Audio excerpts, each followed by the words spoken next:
Okay, so I hit the wrong button. Sorry, we're not already taking our break, but thank you so very much for joining us. Lance, if you will look over there and see if the little wiggly waggly for the audio is moving the way it's supposed to. Everybody talk a little bit. Everybody's talking a little bit. Yeah, I think we're good. Okay. I think we're okay.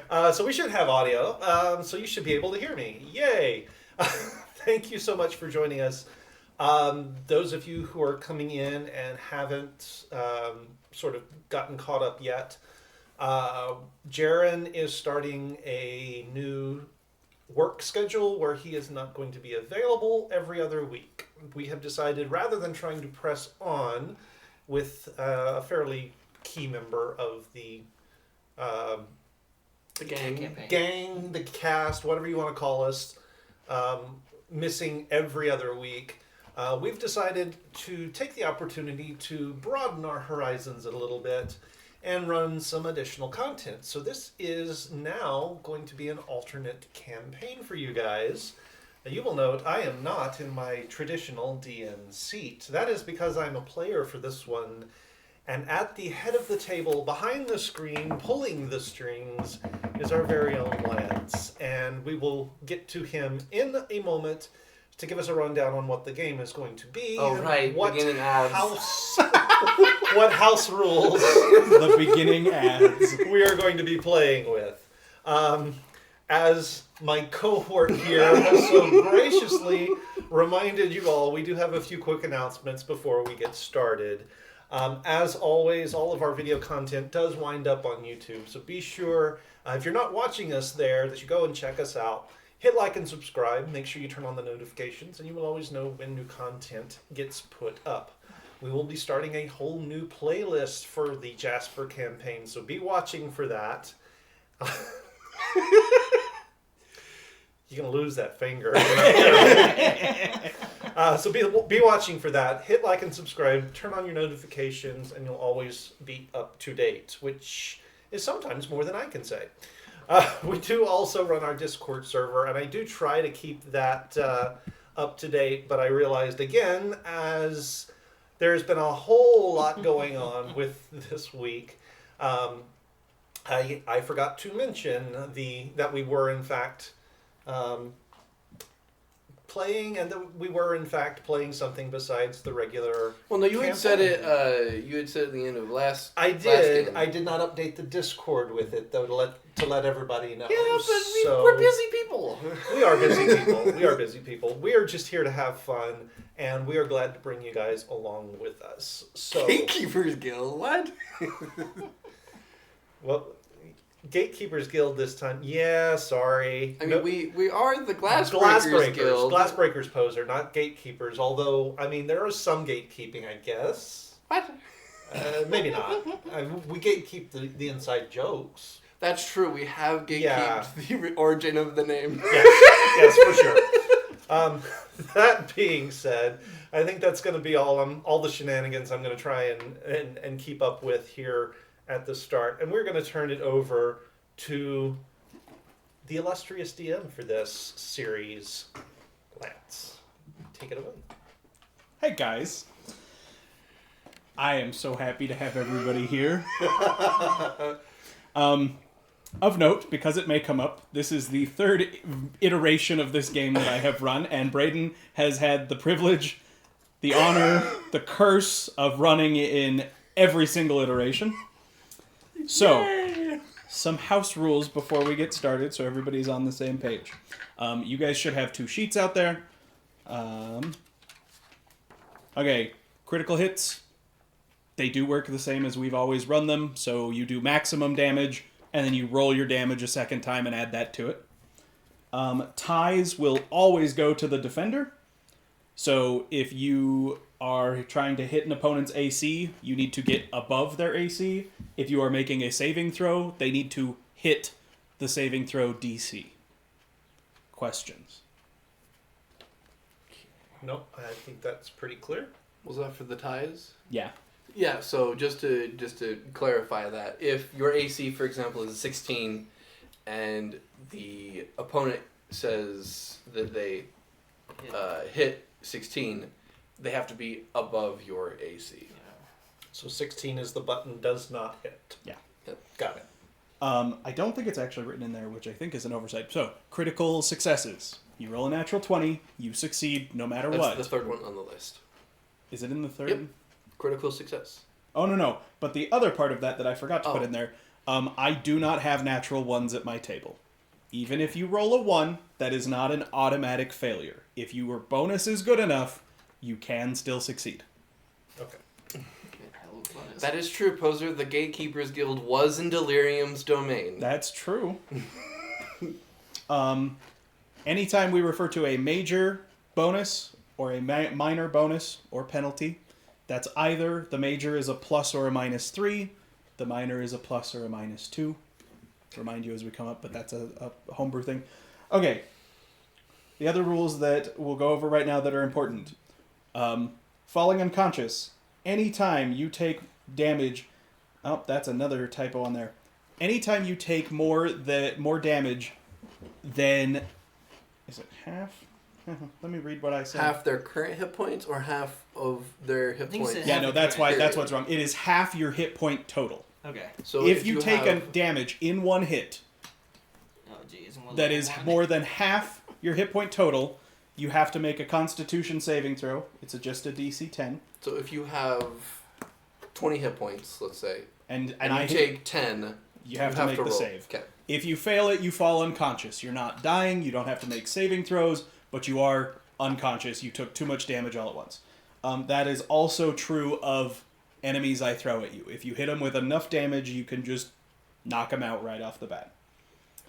The other thing that comes up with that is the wounds.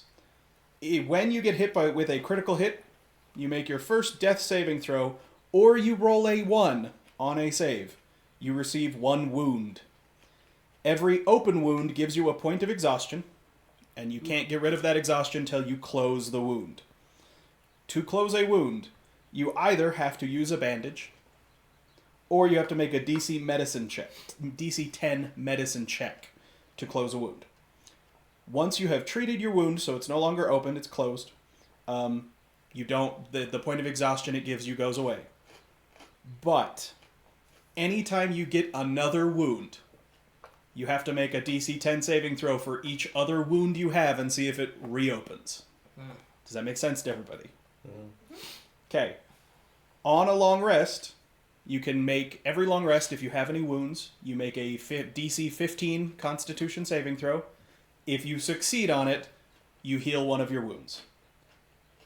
Other ways to heal a wound is when you get healed with magic, you can opt to recover no hit points, and instead the spell just closes one of your wounds and heals it completely. For my paladin, that's 10 points of lay on hands to do that. Okay. No, I am aware of all of the rules. Yeah, I know. I'm just so with that, because getting wounds can rack up exhaustion really fast.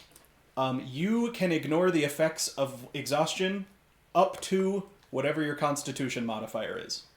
No. So if you have a Constitution modifier of 5, the first 5 levels of exhaustion do nothing to you. But once you hit 6, you get the effects of all 6 of them at that at point once. you're dead. Yeah. So you can if you have good Constitution, you're able to keep going and ignore the effects, but as soon as you get over the threshold, instantly hits you. That's not just exhaustion from wounds, that's exhaustion period. So if you have good Constitution and you want to stay up all night, you will not feel the effects. Okay. The other thing is there is a sort of light item damage system. All the items that you have will have something called structure. If it's just a regular item, unless I tell you otherwise, it has a structure of 1. Everybody understand we're good with this?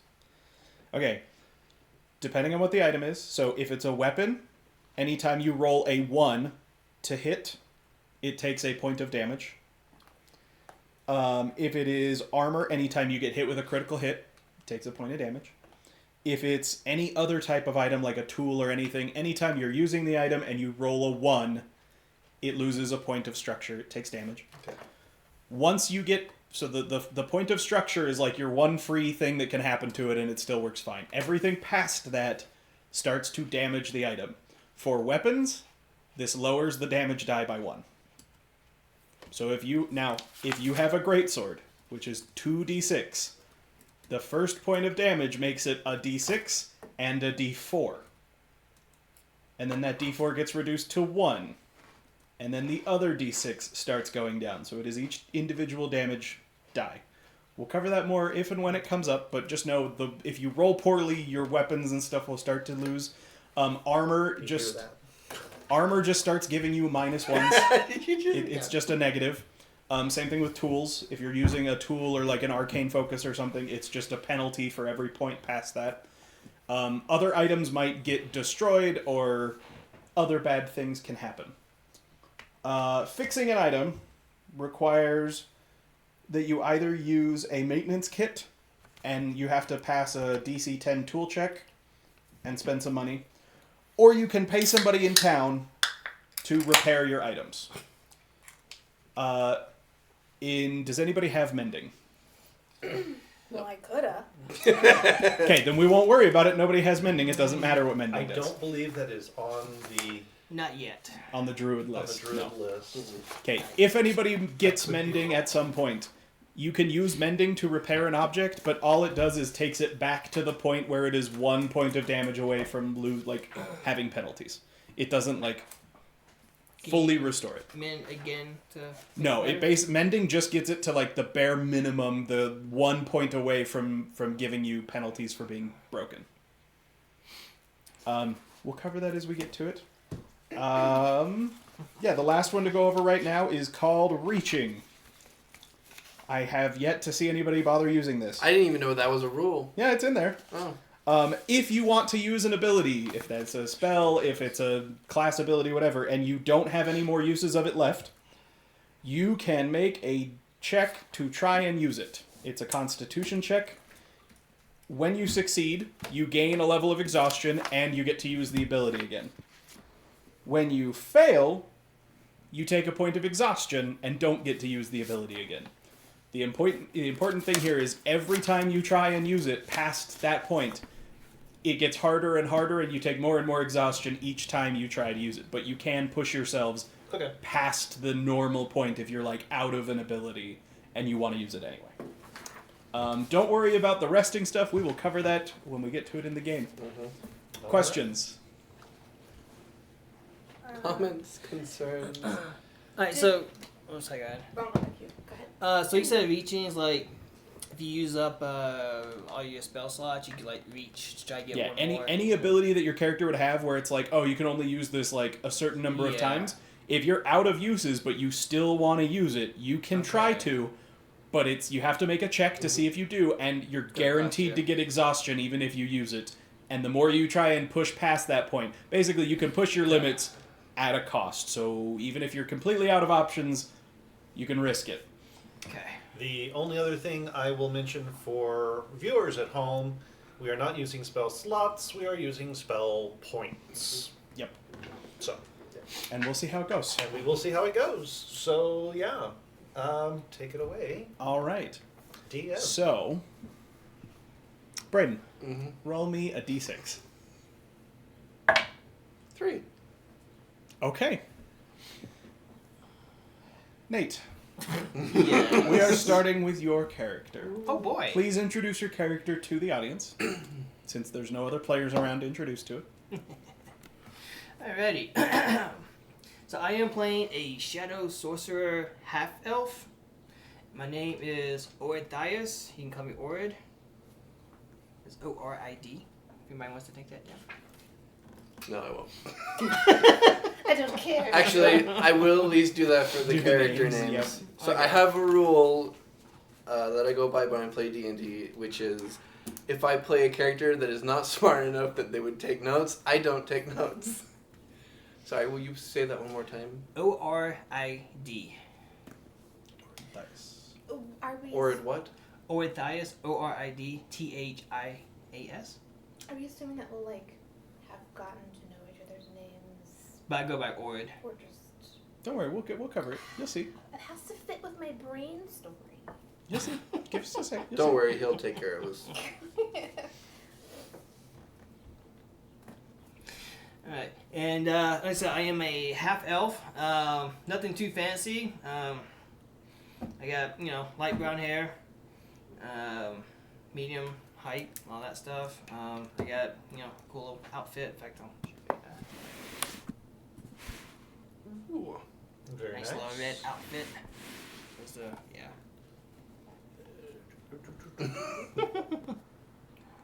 Go. Yeah, that little man-shaped ball. Exactly. Exactly. You know. So his colors are black and red, so that's what he goes with. So. Sorry, I was not listening to you. What are you? Oh, goody. You'll find out in the introduction. One more time. So, What's more with feeling? Orthias, Oridthias. Oridthias. That's actually one word. you Your name? Oridthias is one word. Oh. I should run a number. Yeah. Thank you. Shadow Sorcerer and Half Elf. Orthias, you are in the city of Karth. You have fled your home in Felspire Oh and boy. have fled to the city of Karth. You've asked around town a little bit. Everyone has been kind of cagey, given how nervous you are. But when you explain to them that you are looking for the cheapest way to get anywhere that isn't here, Yep. they send you to the east side of town, just outside the gate, to a caravan yard. It's this big open area. It's kind of fenced off. There are wagons, travelers. It's almost like a little shanty town just outside the gates. Okay. And you are told to look for a man named Owen Webb. Owen Webb.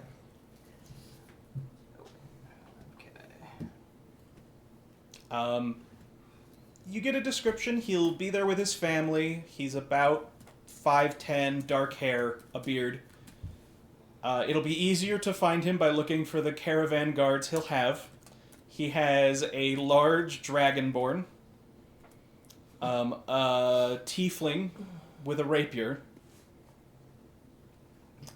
and he should be in the company of a very interestingly dressed small gnome.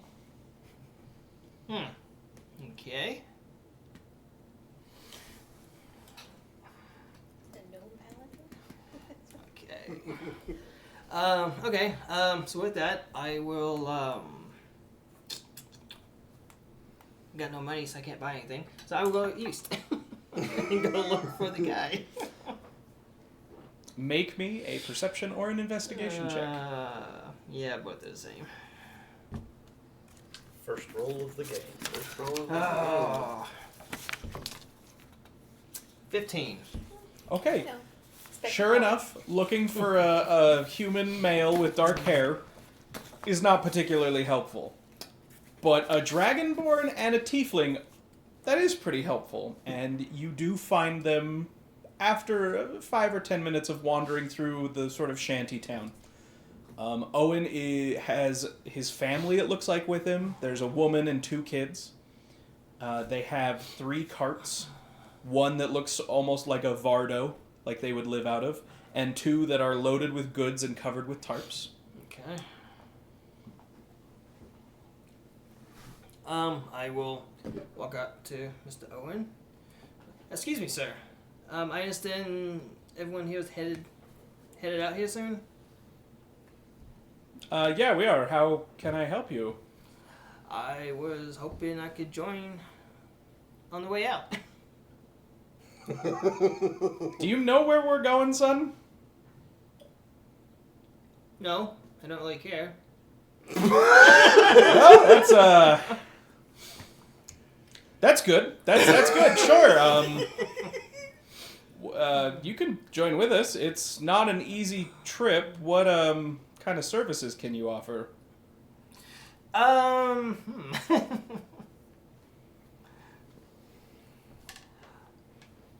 Well, I am a little bit on the magical side. As far as like defenses and stuff like in that nature, and also my wonderful company. I like to talk. He looks you up and down. All right.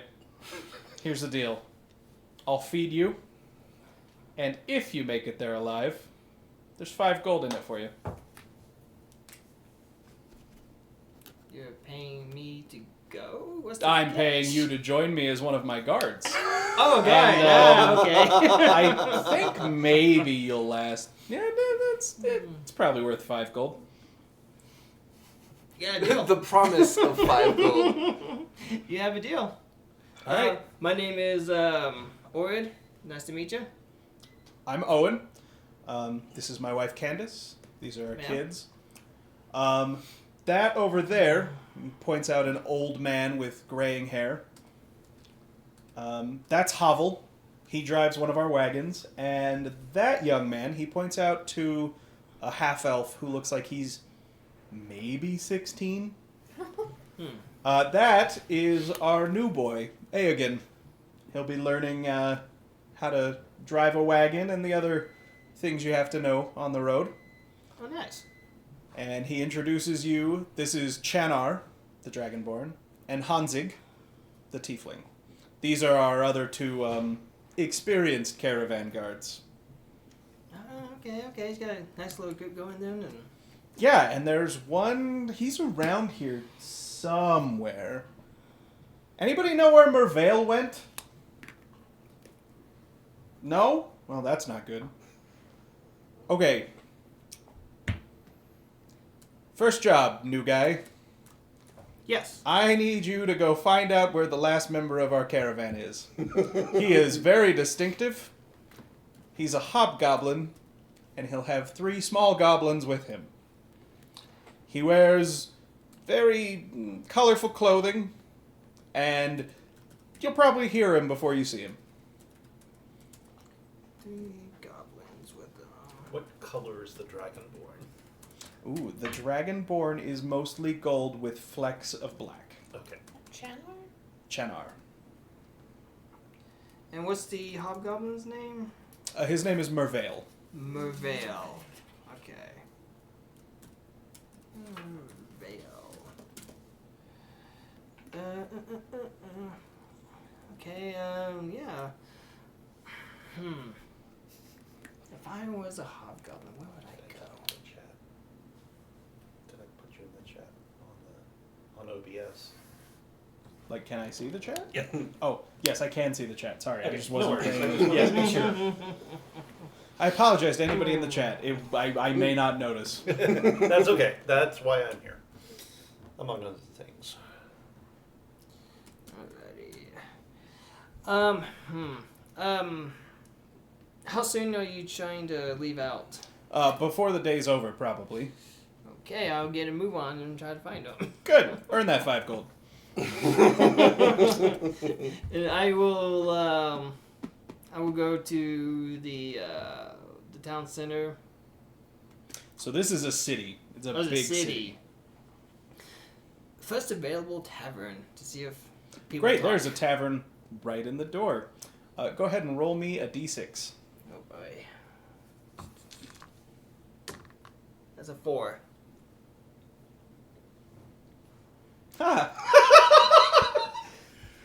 Walking into the tavern, you hear him before you see him. Braden? Give me a second, I gotta pull up the picture. And I have to mentally prepare myself for this performance. Oh, goody. Ha ha! You see a very colorful looking hobgoblin. Already. Giant mutton chops, Wow. like 6 foot tall, big chest, looks extravagant. You don't see very many hobgoblins just in general. And he is just, like, he is boisterous, he is loud. And you can see, sort of just around him, you see, like, you see three goblins, also wearing semi-colorful clothing as well, and he is just talking to the crowd. Yes, when I slew that giant boar and took its pelt back and fed an entire village for a week. You a paladin? Yes, I am a hobgoblin paladin named Mervale Locke. How do you spell Mervale? Mervale. Wow. And then lock, like a door lock, but with an E at the end. Like a door lock, but with an E. Because it's fancy. Alrighty. So he seems friendly enough, I guess. Excuse me, sir. Oh yes, my good man. What can I do for you? Are you here to hear some of the stories of my tales? Actually, I've been asked by Mr. Owen to come retrieve you. Ah, yes, of course. I address the tavern. I must go now, but please, if you will share my story amongst you all. And I will exit from the tavern and wait for this gentleman to step out with me. Roll me a d6. Certainly. Who is next? 1. Sitting in the tavern, unbeknownst to either of you, he's not particularly noticeable. He's fairly plain looking. Keith, if you'd like to introduce your character. Sort of a bog standard human sitting at the bar. You get a sense that he feels a little bit like a fish out of water. You're not sure if that's because you're in the city or you're in the bar or what have you. But he's sort of sitting there watching the world and not really engaging all that much with the people around him. He is wearing just sort of standard clothing, nothing too fashionable or anything like that. He's got on some leather armor, carries a staff in one hand. He's got a dagger belted to his belt, and just has a pack sort of slung across his back, or actually, if he's in the bar, it's probably sitting on the floor between his knees, so he can keep tabs on it. The only really thing of note is there does appear to be just a little stone totem on a bit of leather strap around, just a leather string around his neck.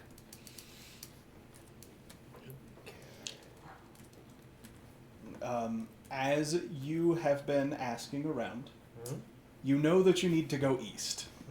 And you have learned that there is only one caravan that goes east from here. And you know that the man who runs it is named Owen. Well, having sort of seen the exchange between Mervale and this other fellow, So you've been in the tavern, correct? I've been in the tavern. Okay. How long have you been in the tavern? Like all day, or just only a little bit? What time of day is it? It's probably like early afternoon. Early. I probably would have come in just a little before lunch. So Okay. I've been there a couple of hours, two or Okay. 3 hours. Since you've been there, this hobgoblin has been there like all morning. He has been like telling tales Okay. of this place called So- Uriskar and his exploits within it. So very clearly somebody that I've noticed. Yes. And I assume that you weren't being quiet when you mentioned the not name. particularly. Okay. So hearing the name Owen, it's like, oh okay. So I will grab up my stuff. I assume I paid my tab along, which is why I'm now skint and have nothing to my name. Sling my pack on my back and sort of follow along at a distance. I'm not necessarily going to make myself part of their party, but I'm following along behind them because they are going where I need to go. As you're keeping your eyes on them, you do jostle a couple people on your way out the door. One of which, Okay. But you might notice me. So I'm just a female human. What? Finally a party with no tiefling. Yeah. third time's the charm. Third time's the charm. Don't worry So about just a human woman, sitting and just clutching my bags. Not really being part of the crowd. I'm dressed nicely, very nicely, maybe too nicely for where I'm at the moment. And just tan, dark hair, long dark hair, pulled back, light armor, which I don't really know what that looks like. Is that like leather? However you want to describe it. It's just like one of those. I'm gonna imagine it as slightly decorative, like it's symbolic. Yeah. I was reading a romance novel at the bar, and then you jostled me, and my book went flying. So. Oh, I'm terribly sorry. I will at least reach down, grab it, and hand it back to you. Snatch it Quite- back. Like, Terribly sorry. And then I turn and continue out. We may not have known it yet, but can I get your guys' names? Yeah. for oh yes, our notes? I am Marivelle Thorne. But I would That's gonna get me. But I would like to be called Briar. Right. You don't know that yet. Yeah. Marivelle Thorne. I'm a cleric. Keith, what's your name? Turi. Turi. Turi. You playing a human cleric as well? I'm playing a human. I will think that I kind of see him. So the reason you're here in this tavern and what you have heard through the few contacts that you trusted, Yes. the fastest way to get somewhere that nobody else will find you is to head into the Earth Scar. And what drew you to the tavern is there was somebody who, even from outside the tavern, you could hear going on and on about his tales of his exploits in the Earth Scar. The Hobgoblin. The Hobgoblin. Okay. So as I kind of give this other human like a dirty look for having jostled me, I see him following them, the Hobgoblin, and so I will kind of be like, gather up my stuff and be like, I'm gonna follow them because I think they know where they're going. At this stage, there's a little trail of people I think just following. Yeah. So, my good man, you are also heading to the Earth Scar, it seems. Yes. As I'm Owen headed probably out. sent you. Yes, Yes. it is a wonderful place. I have been there a long time. And Oh, really? have, It's my first time. It'll be wonderful to see your expression when you crest the hill. By the way, my name is Orden. Orden, nice to meet you. Oh, My sorry, name is sorry, Orid. Orid. My apologies. No, My name is Mervale. Mervale Locke. This is these three are my retainers.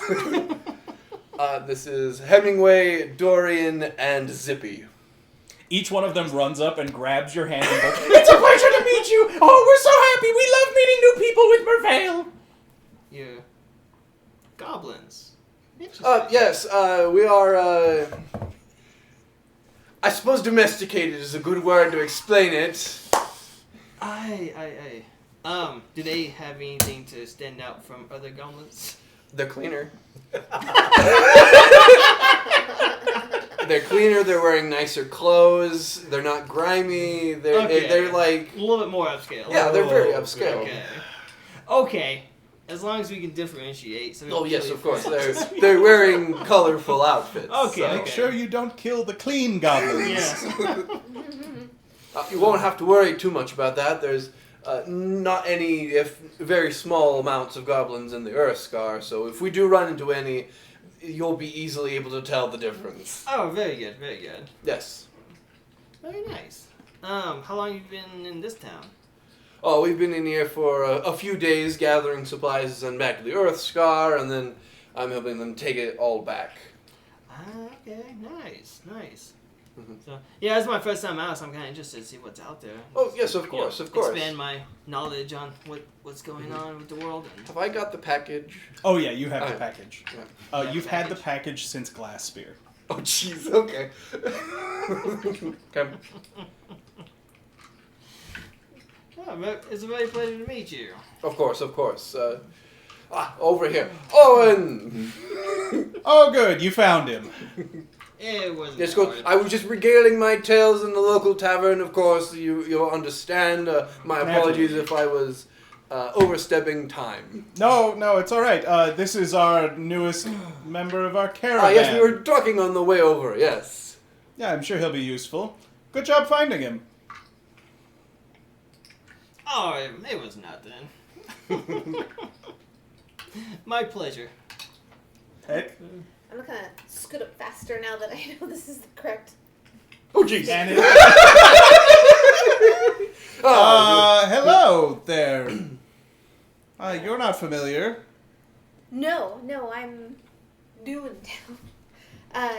I've heard that you are the fastest way away.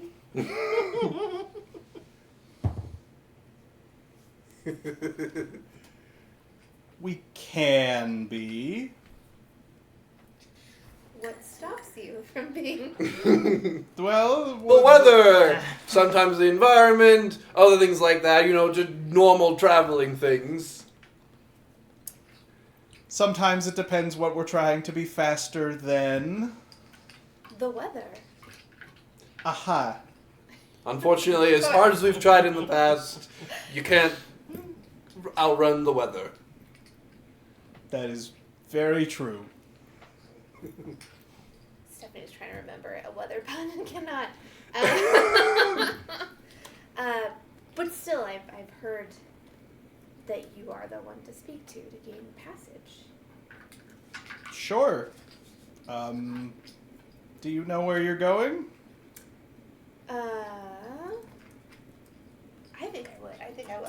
I would be like, yes. I've been talking about it all morning. I'm looking for adventure, so I would like to go to Jasper. Ah, another one.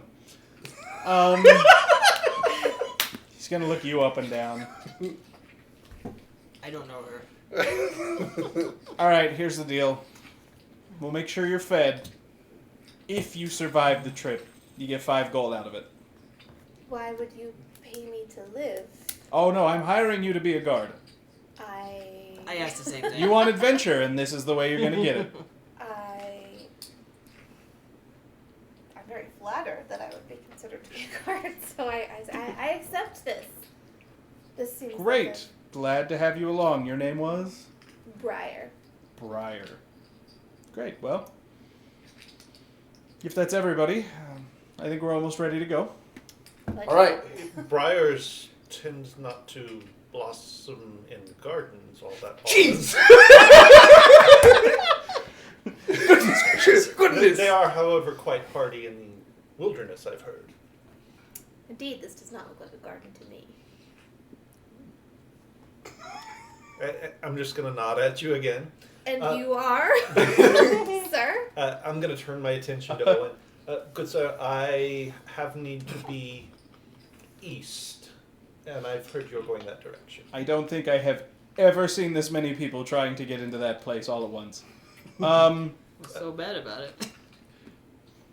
You don't look particularly martially inclined. I might surprise you.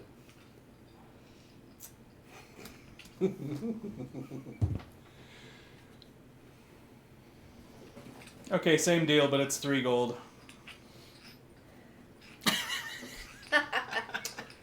Not sure that...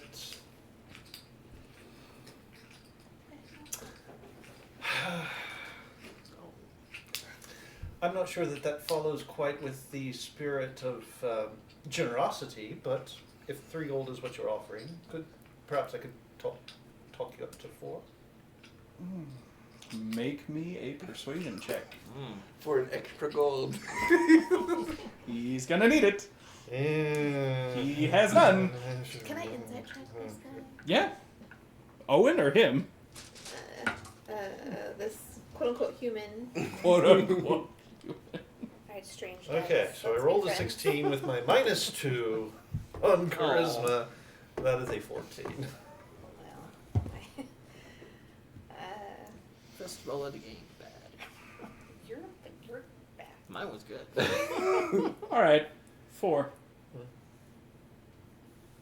What'd you roll, Steph? Oh, I have a plus. Naturally. Hold on. I need. It's not gonna make it, but it's gonna humor me regardless. All right, I have a 12. Alright, Keith. 12 insight. What insight does she glean about you? I mean, I'm a human. I'm not sure what else you're looking for. I'm just trying to get the cut of your jib. The truth is out He there. has a fair bit of confidence in his abilities. Maybe a little on the martial side, but you think there's maybe a little bit greater depth to him than that. Okay. Well, if that's all of you... Alright, looks like we're good. Well, we're packing up. We want to be on the road before the sun sets. Sounds fine with me. I'm ready to go. Great, there's some boxes that need lifting, so if the two of you want to get started on that over there, and if you'll come with me, you can help me put a tarp out, and Mervale, try not to get lost in your escapades again. Certainly, sir. Okay. How heavy are these boxes? Well, so do you go to the boxes he points I do. at? Just, Okay. I can lift boxes. Athletics checks from both of you. So I'm saying, like, how heavy are they? Athletics checks. Please But let me roll higher negative. than Nate. But negative. Whoa. That's a fun roll. Is this... Athletics. so it's a... You should have it listed there. So it's a 15 for me. Yeah, 14. They're actually not too heavy. It looks like most of the heavy ones have already been loaded on because they're the bottom layer. You're just putting the last few boxes up top. Are they 10 pounds or less? Some of them are. It's gonna do magic. I summon Mage Hand to help with it. All right, yeah. Keith, give me a survival check. Survival. Okay. Okay. You fail, you die. I'm a negative 2. That will be an unnatural 20. You do great. You have done this before. It's Mhm. pretty simple. You stretch a canvas tarp over this second wagon. It is piled high with goods. Think like Conestoga, piled all the way up. It's not covered because you're putting a tarp over it, but piled over your head. It's probably got at least 3 tons Oof. of items loaded on it. You sort of look in some of the crates that are open, and it is a hodgepodge. There is bolts of cloth. There's some grain, like all sorts of things. There doesn't seem to be a specific anything to it. It's just like general supplies. Just general supplies, okay. So once I'm done helping with that, I'm just going to sort of turn over my shoulder and take a look at the draft animals that are going to have to be pulling this wagon. So this wagon is pulled by 2 pretty big oxen. Okay. Do I get a sense that they'll be able to handle it no problem? Oh yeah. Okay. They are a little bit bigger than any other oxen you've encountered before. All right. But well treated. That looks like it, yeah. Good deal. All right.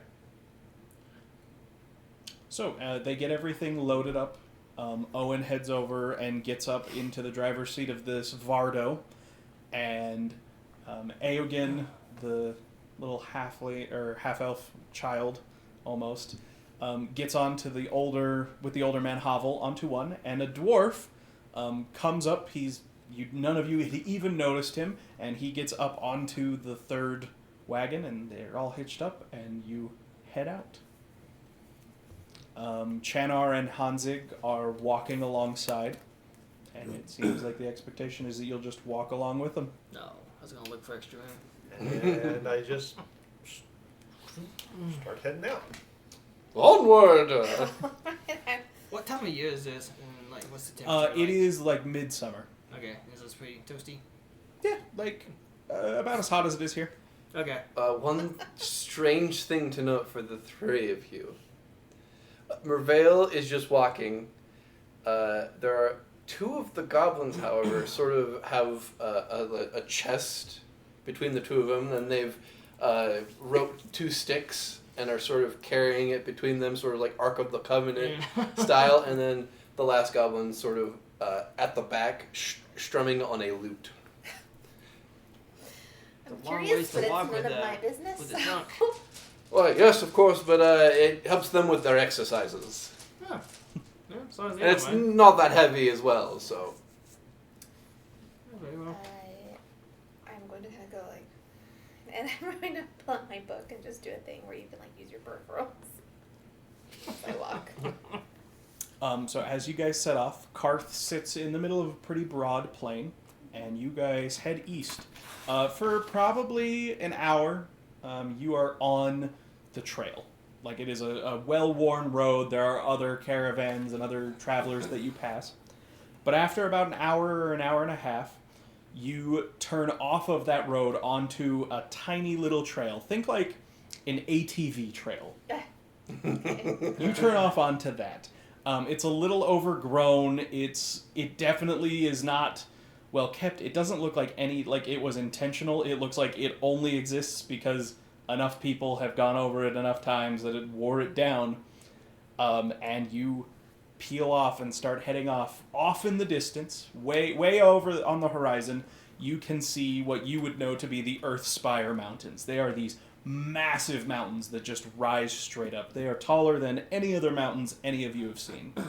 But in the foreground, a little closer, you do see these jagged rocks that form the Broken Hills. Nature checks for anyone who is interested. Yeah, it would be. Am I allowed to roll that? You don't need to. You'll just know these things. Okay. 19. Ooh. Just a 0. 2030. So for everyone except Briar, Like these you would guys. know that the Earth Scar sits in this valley that lies with the Earthspire Mountains on the north and the Broken Hills, which is this very jagged, rugged. They're not mountains quite, but it's incredibly rugged, very difficult to traverse, and they sort of form the southern barrier. And there's really no good ways into the Earth Scar. There are a few small paths that sort of, skirt right in between the two where they meet. But it is a very tight trail once you get into them. So you know that it is remote, it is difficult to get to, and very few people have any reason to travel there. Is the feeling That's where we're going. getting stronger? Yes. Every step you take, it feels like Okay. the thrumming, the draw grows in strength. Okay. Good deal. Is there anything you guys would like to do during your first half day of travel? I would like to know if any of you get within 10 feet of Mervale, he will start talking to you. Oh, I would be, actually. Okay. Because I'd be interested, like, what are your hobbies, what are your interests, Sure. I mean, I'm what you like doing. more paying attention to the feeling, Mhm. but also the feelings around me. Make me a nature check. We'll come back to that. Yep. Given that you're hobgoblin with goblins, I'm kind of curious. Yeah. I'm intensely eavesdropping. But I have my book just like you would wear your earbuds at the airport. Right, like you're totally disinterested. You're like, no. But I'm just eavesdropping. Trying to get 14. feel of the. Yep, Mervale Is your just eavesdropping is... noticeable? I don't know. Are if you you trying? noticed Are you it. trying to be discreet? I have a book. I'm like pretending I'm reading a book. So what are you specifically are asking Mervale? Specifically, like, what's your what are your hobbies, your interests that you like to? do? Hobbies and interests. Yes. Let's see. I have no. Yes, pre- yes, yes. Yes, of course. Hobbies and interests. Vanquishing evil, of course. Well, I go on various jobs for the city to stop foul beasts and other things like that from attacking. I am well known. Hobbies. I love telling stories to people. So, like the time I, and he'll just go into a Go into the full story. I would like to roll to impress. Yeah, that's a performance roll. Performance. Okay. 12 plus 3 plus 2. Okay. That is a 17. At that point, I kind of stopped pretending like I'm reading. And, like, just, like, Mervale tells you about this hunt that he went on. There was this dangerous creature. It was this black, six-legged, panther-like creature stalking the loggers in the woods. And Mervale tracked this creature by standing in the forest, and he stood there for days on end until all manner of creature became accustomed to him. And eventually this panther dropped down onto the forest floor in front of him, moved just out of his reach, and curled up to make its den. And that is when he struck and defeated this terrible beast, and they made a pelt out of it and created a cloak to commemorate the moment. What was that roll for? I was gonna say, can I roll insight to see if he's lying? Like, if this feels like pure Sure. whatever. Sure. Well, I have a nat Imagination. 20 here. I forget if that means anything in this. That's an auto success. Plus 3, Plus Plus- what? Plus your insight. plus 6, so like 29. Mervale, how embellished is this story? Is this pure fabrication, or is this mostly true? I mean, he did hunt a panther. It may have been maybe sickly when he stumbled upon it, but he did kill a panther. He may have embellished, flavored the story a bit to make it Okay. good, but he at least did kill a panther. You like that guy from Harry Potter? Oh, He's Gilderoy very Yeah. very Gilderoy. Okay. Is that where you got your last name from? No. Although, in In hindsight... hindsight, yes. I want to However, roll an insight check on Brain. no, there's a specific Nope, reason there's a why specific his last reason his name last is name is Locke. Locke. Alright, Okay. so yeah, so kind of figuring out that he's probably like embellishing it. I'm not mad. I kind of Yeah. laughed to myself. Well, you did roll a natural 20, correct? Yes. Mm-hmm. Then I will get. I'm not embellishing for him. I am embellishing to the goblins. Okay. The performance is not for The him. performance is not for none of you, it is for his Okay. goblin friends. Okay. So I'm not gonna say anything about. I'm gonna call him out. I'm just gonna laugh a little With, bit. with your natural 20 also, at any time Mervale starts telling a story, the goblin retainers huddle around, and they are like kids, just wide-eyed, engrossed in it every time. Is this like a situation where they'll eat you if you don't keep them in line, or like? I don't know. I don't know. I I've never got let him that out alive. We got one more. Where is he? At some point, I might be like, I heard about that, and like do a little like, oh yes, I heard about that. Oh yeah, my stories, of course, have far surpassed that of even the Earthscar can contain my brilliance. I add a little credence to the. I rolled an 18 insight, but I'm not gonna call you out.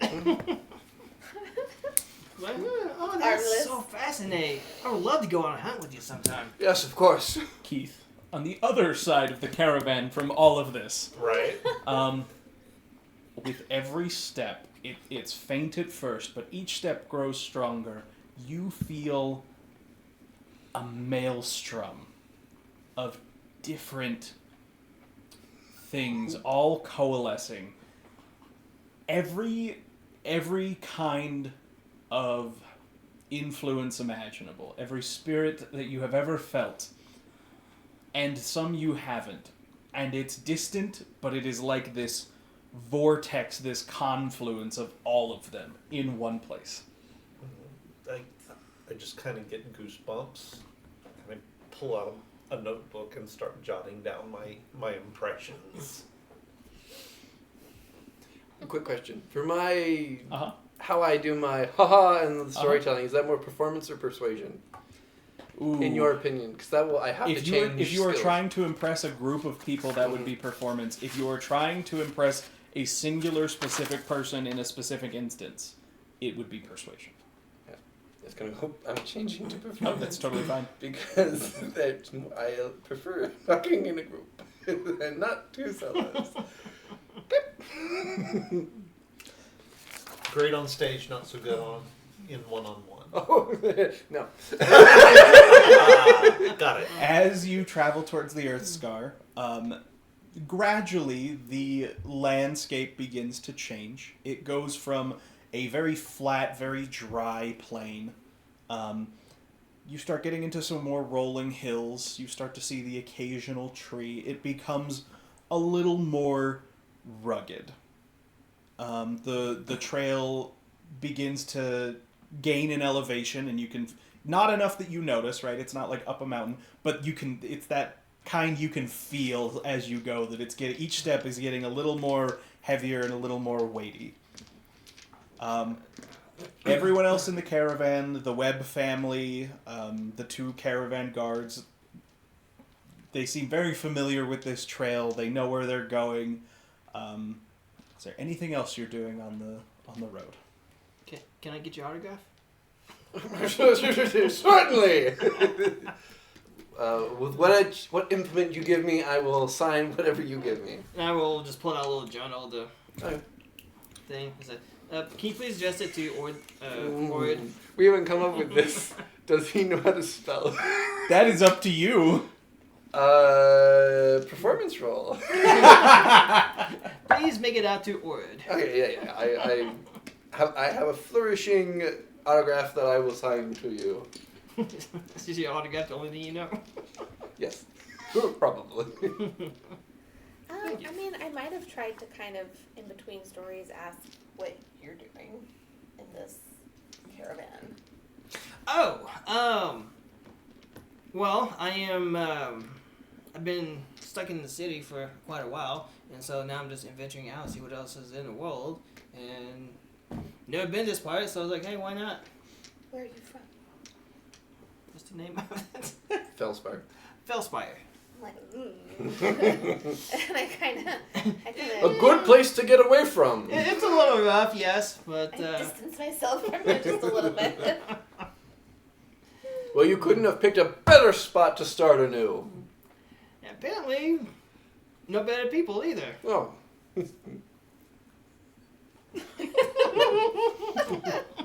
You guys travel until the sun is just setting, at which point the caravan pulls over into a very... You wouldn't notice it if you weren't with the caravan, but as soon as they start pulling over and they start getting off, you realize that this little clearing they've chosen is a regular stopping point. They always stop here. Okay. And they start breaking out gear to set up camp. Okay. Okay. Do any of you help? Yes. Yes, I offer to help. And... I'm gonna do what he's paying me to do and keep watch. Okay. Anybody? So you two are helping. Mm-hmm. Yeah, I will help keep watch as well. Great. Steph, how are you helping? I am just kind of like, if someone hands me something, says put this over here, I will go do so. Okay. Make me a survival check. Don't like your dice, but we're saying I'm sorry. Survival. So 11. Okay. Nate, how are you helping? My apologies. We have these nice ones over here. So obviously weighted to the bad numbers. So given my preferred hobby Uh-huh. in the terrain, Uh-huh. I'm going to scout for advantage points that people might attack from. Okay. Yeah. We will say that is a perception roll. Okay. And was it +3? +2. +2. +2 for the minor bonus. That'd be a 12. Okay. Mervale, how are you helping? I shall move any of the larger debris that has fallen into the camp and just huck it out. Great. Make me an athletics check. You have a minor or a major bonus to this roll.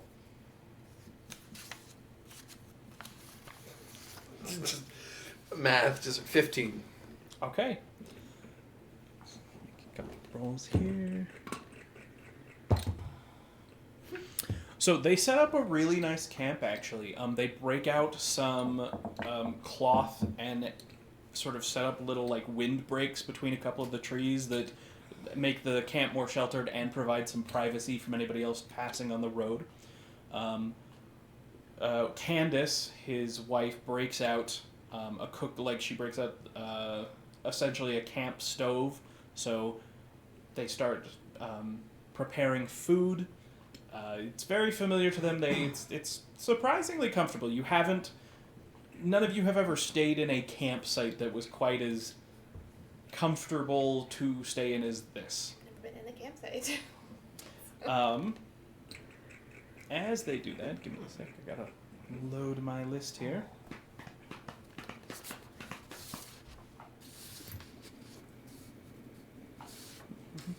Sorry, it's loading.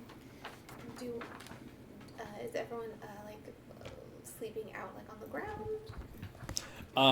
So the Webbs sleep in their Vardo. Chanar and Hanzig both set up little small tents for themselves. Eoghan and Havel set up like a couple hammocks.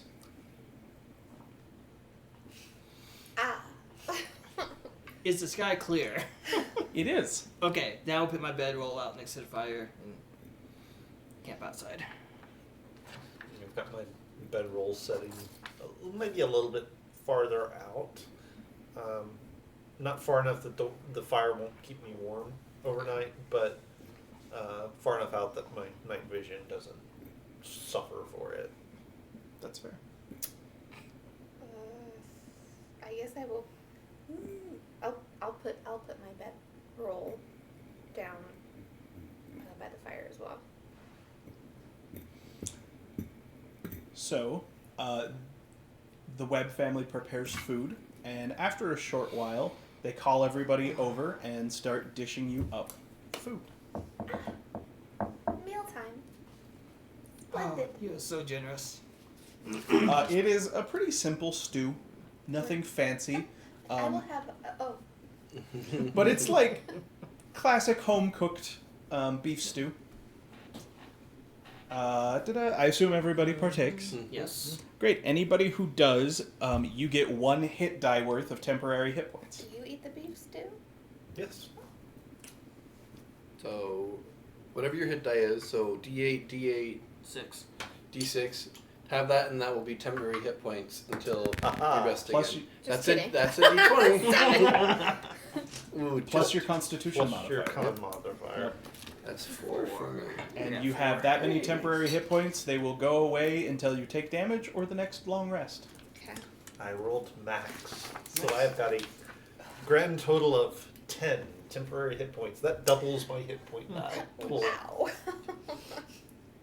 So as they all set up, you have met most of the members of the caravan. You did not meet the dwarf, or somehow you totally missed him in all the chaos earlier. There is a gnome. He's wearing a very strange-looking hat. It's almost like a skull cap, but it has a little poof ball on the top.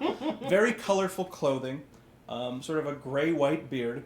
And after dinner, he goes off to a little ways away from the wagons, and he starts setting up some equipment that everyone but you is not familiar with. It's glass vials, strange metal implements. He lights a small fire of some kind. Is he making rum? I'm gonna look over his shoulder and get a sense for what he's actually Keith, these are alchemy supplies. Yes, and they are. he begins brewing a potion or two. And what is he brewing? We'll come back to that. It'll take a while for it to brew. As he sets up over there, the Dragonborn sits down on a log, and he says, Keld, are we playing again? And the dwarf says, I always lose to you. And the tiefling, Hanzik, says, maybe this time you'll win. And the dwarf comes over and sits down, and Keld breaks out a pair of dice. And they start playing a dice game. The Webb family gathers around the back of their Vardo, and Owen is there. It looks like he's maybe repairing some gear. And the rest of the kids are sitting there, and they sort of sit on the back seat of the Vardo. And Candace, his wife, pulls out a book and starts reading a story to the kids. Brayden, would Mervale be hosting anything? Oh, absolutely. What are you doing? I Forgot about that. will be hosting Don't worry about it yet, Steph. We'll go playing right now. music. Okay. And Go I will ahead. be singing my tales with Zippy playing on his lute. I will be singing my tales. Okay, go ahead and do that. For the other three of you, do you join any of these groups at the camp? I mean, very clearly, I'm On joining. the last page, you can see Archibald? some of the benefits that these. I was, before These you even two. saw this, I was going to see if anyone want to spar. But now I'm looking around and I don't really think that that's going to happen for me. So I'm not I mean, you can always offer. I can cheat with spells. How many of these do we get to do? We'll get there. We'll get there? First, I Okay. just need to know if you're joining any of the existing groups. Yes. I don't join anything existing, but I do start offering if anyone would like to do a lighthearted spar.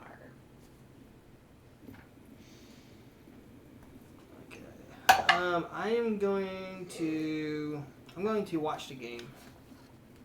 Watch the game. Wait, is it a two-player game or is it like multiplayer? Oh, it's a game? multiplayer game. Oh, then I will ask to join in. Okay. We'll start with you, Keith. So Archibald begins creating something, and you've seen you may not be skilled in it, but you are familiar with the basics of alchemy, which is why it is really concerning to you that none of the basics are being followed. If there was a list of every safety precaution you should take, all of them have been broken. Ooh. He pours a few things together, and you see the bottle starts smoking a little bit, like steam rising, and he puts a cork over it and starts shaking it up. I'm going to find the nearest tree to peek around behind, but I'm also going to duck behind it. He's a rebel canner. So as the whole bottle starts shaking, and you see the glass, you're surprised it hasn't cracked. And right as it looks like it's about to burst, he pulls the cork off it and sticks it into another beaker, and the entire thing just foams into it before it slowly cools, and there is now a blue liquid with small orange swirls in it that settles into the bottom, and he pulls out a strainer and begins straining something off the top of this mixture. I've never quite seen that reaction. Oh, well, you wouldn't. No one else knows how to do it but me! What are you working on there, my friend? Essence of Everglow. Carefully. Essence of Evergloom? Yes, Essence of Evergloom. It is a new invention that I have discovered. What does it do? Ah, that's the thing. I don't know yet. Oh, And come how are on. you going to find out? Well, I'm going to put it in the stew, of course. I think that's a terrible idea. Why? What better way to find out what it does? Because we don't know what it does. We don't know. Exactly, so we have to try it. Yes, but surely we could do so in a more controlled manner. Well, what would you propose? I don't know. Exactly, see, you don't have a better idea either, so with the stew it goes. No. Can I try? Let me see if this is even wish going I to be a was right. possibility. Like, So is he putting it all? I mean, he's straining something off. Is he putting Which one appears to be the one that he's going to try and put in the stew? So he strains something, but he's putting a strainer through, and like you're not seeing anything in the strainer, and he's just straining the same bottle over and over and over and over again.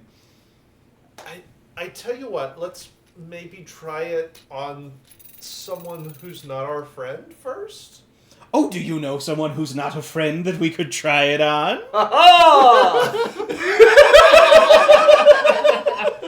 No. For a brief second, one of the goblins sort of flashes in his head. Is like, no, I won't do that yet. I'm sure we could perhaps find a denizen of these woods. Oh, yes, let's find someone, abduct them, and I will use them in my experiments. This is a wonderful idea. You're hired. Normally, Bring me back someone. Normally, I'm Keith, the cutscene has ended, and all he's doing is has the little exclamation point. Here, I'll make it worth your while. And he rummages around and hands you it's a handful of coins. Okay. Now go, find me someone who is not a friend, then we will test my essence of Evergloom. Off you go. Good luck, Sonny. So I'm going to step away. I'm going to step away from the campsite, and I'm going to see if there's like a bird or a squirrel or something. As you close step by. away, you see that Owen has been watching you, and like he's hiding a bit of a smile, and he just sort of gives you this look that's like, just wait it out. And so I'm going to go off like I'm looking for something like a bird or a squirrel or something like that. Nate. Yes. You sit down next to them, and all three of them look at you. Oh, do you know how to play? I do not. Great. We'll show you how. We always love having beginners. Oh, now I want to play. Well, you can go join. Okay, I want to play. All right, Briar, you also go over. You sit down. Same I thing. hear them say, "Oh, we like new players," and I'm like, And they begin to explain to you Liar's Dice. never So- played this game. You can make me one of two things. I need either just a regular charisma check, or I need a check if you are proficient with dice. As a gambling set. Oh, I the will one do- time I don't pick dice. I don't think I am. So I'll do a charisma saving throw. Sorry, No, just a charisma check. just charisma check. So it's just I roll. You just add your charisma modifier to whatever you roll. 15. Oof. Really good, it sounds like. That'd be a 6. Use one of us. Okay, I might have to switch to Brian's dice. His dice hate me.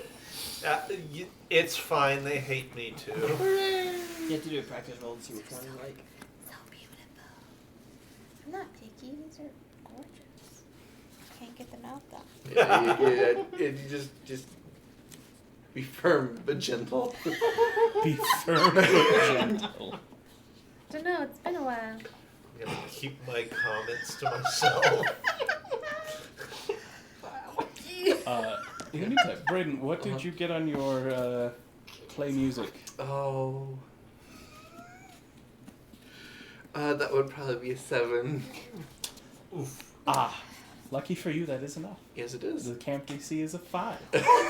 So, you can give yourself and however many other of your goblins, since they are the only ones listening, a point of resolve. Okay. Very nice. All goblins have.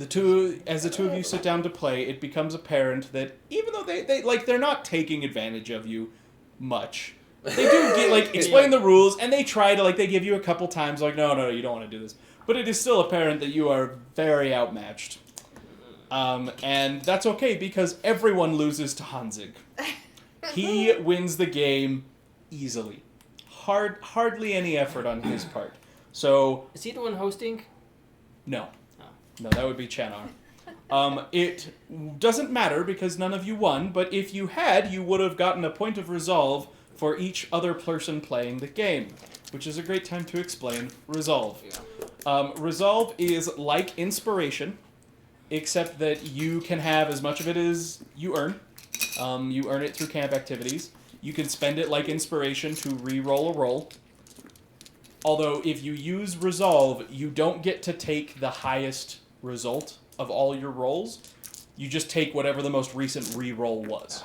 So, like, if you roll a 10 and you're like, I don't really like that, and you do it again and you roll a 5, you have to take the 5 or you have to spend another Resolve to roll again. Can you use it for advantage instead? Yeah. Okay. The other thing you can do with Resolve is any time that you would be unconscious, because you're out of hit points or you take enough damage that it knocks you unconscious, you can spend a point of Resolve to buy yourself one more round of not going down.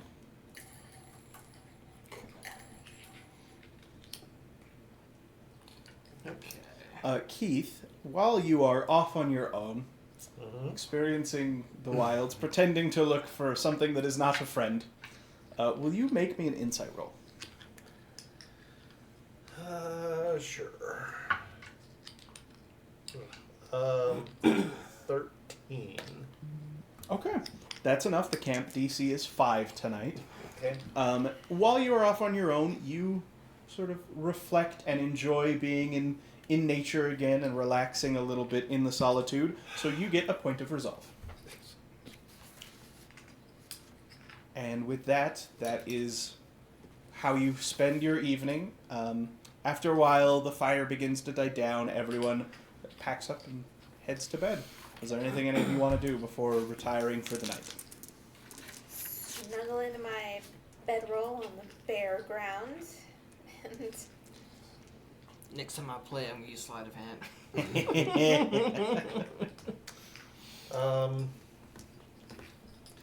Did anyone care for the oxen? Yeah, so right when they unhitched them all from the wagons, they made sure they were fed, watered. Doesn't look like there was any other care taken tonight. See the book. Okay. Do they seem do the critters seem May I to hold be the doing book? okay? Oh yeah. Okay. do they do Alright. their watches? I will go and just sort of give each of them a little scritch behind the ears before sort of heading to my bedroll. So you do see that Hanzig does not. Chanar retires to his tent. Hanzig the tiefling remains at the fire as it starts to smolder. Okay. I might ask Hansig if there's going to be a watch, if he needs a watch happening. You're free to stay up if you'd like, but it'll be fine. Alright, I will go back to sleep. I'm like, alright. Fair. And I'll go back to sleep. I'll go lay down.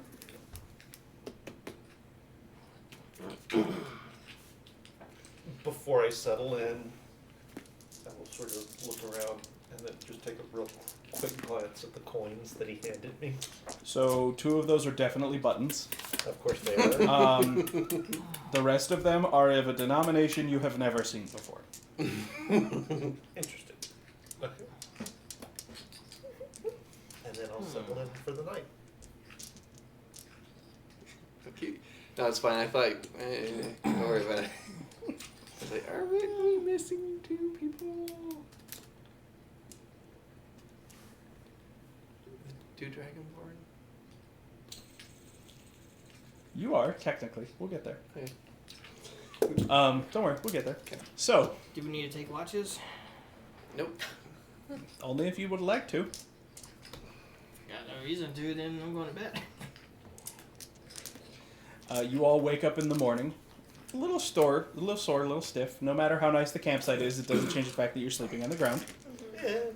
Like, oh, God. And everyone gets up and they begin breaking down camp.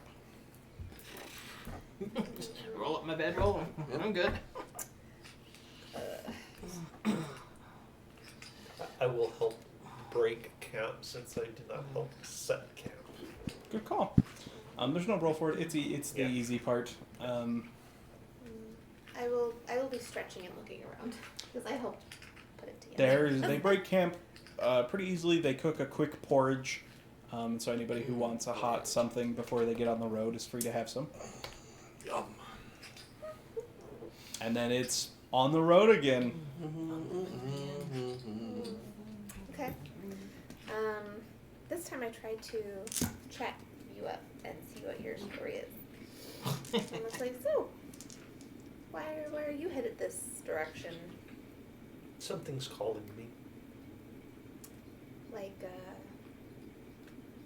god or Not a god, per se. I don't really know what it is, but there's something out there calling me.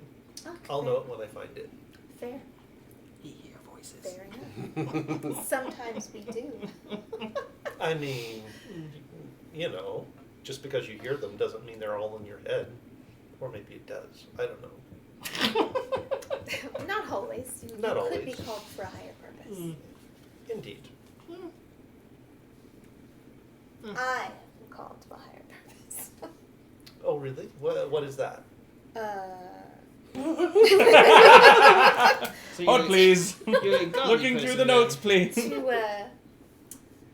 to find my true purpose. So your purpose is to find your purpose. Yes, isn't that all of our main purpose? Everyone's purpose. Seems a bit circular to me, but, you know, I've got nothing against circles. Circle of life. Perhaps. It's the circle I can think of at the moment. Where are you from? I grew up. Actually, I grew up just outside Glasssphere, but spent most of my formative years inside the city. How are you dressed? Like, remind me? Just plain, normal clothes. A little bit of a, you know, got Nothing fancy. my pack on, nothing fancy. Like, do you look poor? That's my question.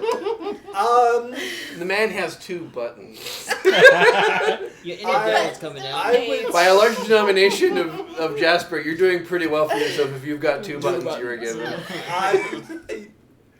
Nothing super fancy. You get a sense probably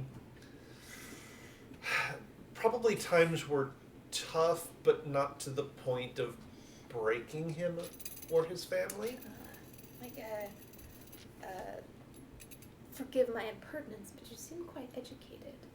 Well, yes, I spent a great deal of time in the university. Ah, which university? Well, the Arcane University. The university. Ah, Oh, you're an educated man. the university. Some of my peers would argue the point, but I like to think so, yes. Ah, so you are, you use magical means. Of a sort. What sort? The old sort. Out with it. I want to know what that means.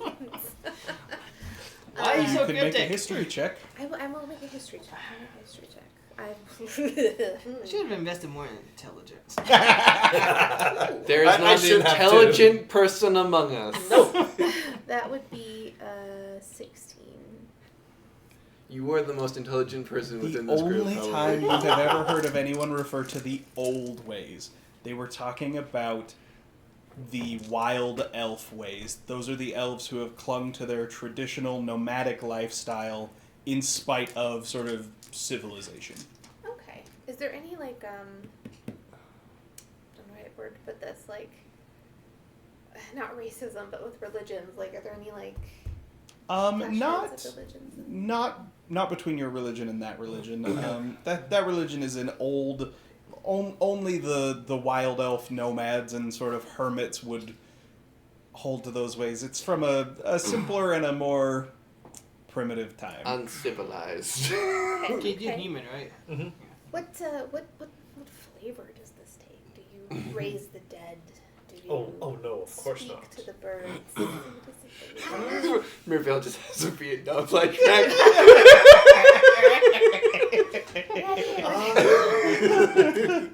There are.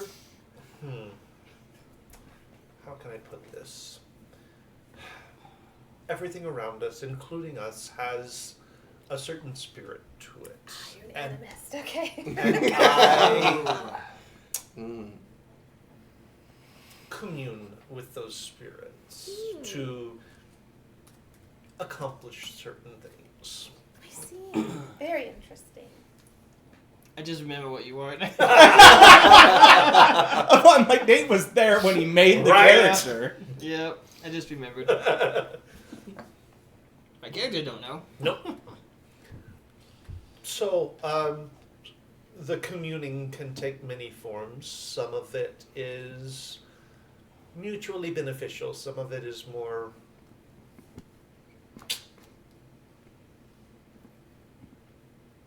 or less so, I should say.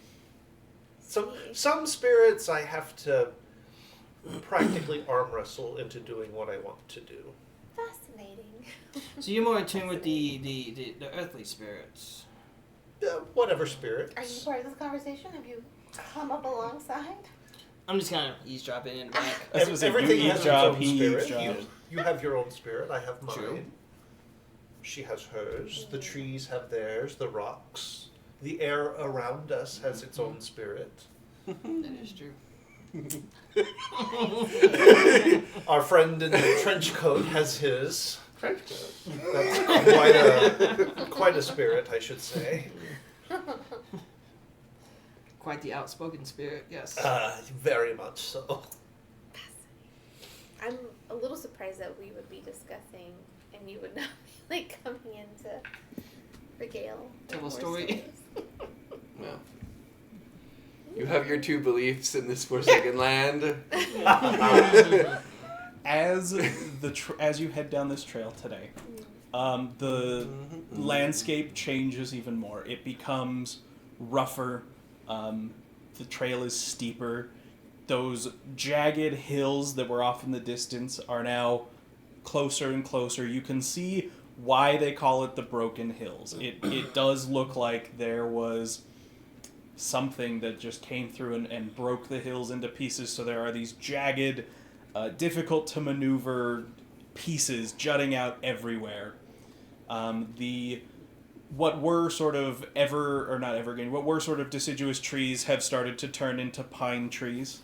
The temperature has dropped a small amount. The trail has become more and more rocky. As you've gotten closer, you have the Earthspire Mountains are looming on one side, and the Broken Hills are on the other as your trail starts to weave its way up into the hills and the mountains.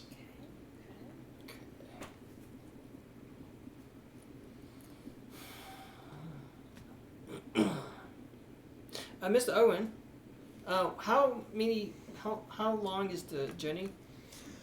Oh, from here it's probably another probably 5 or 6 days.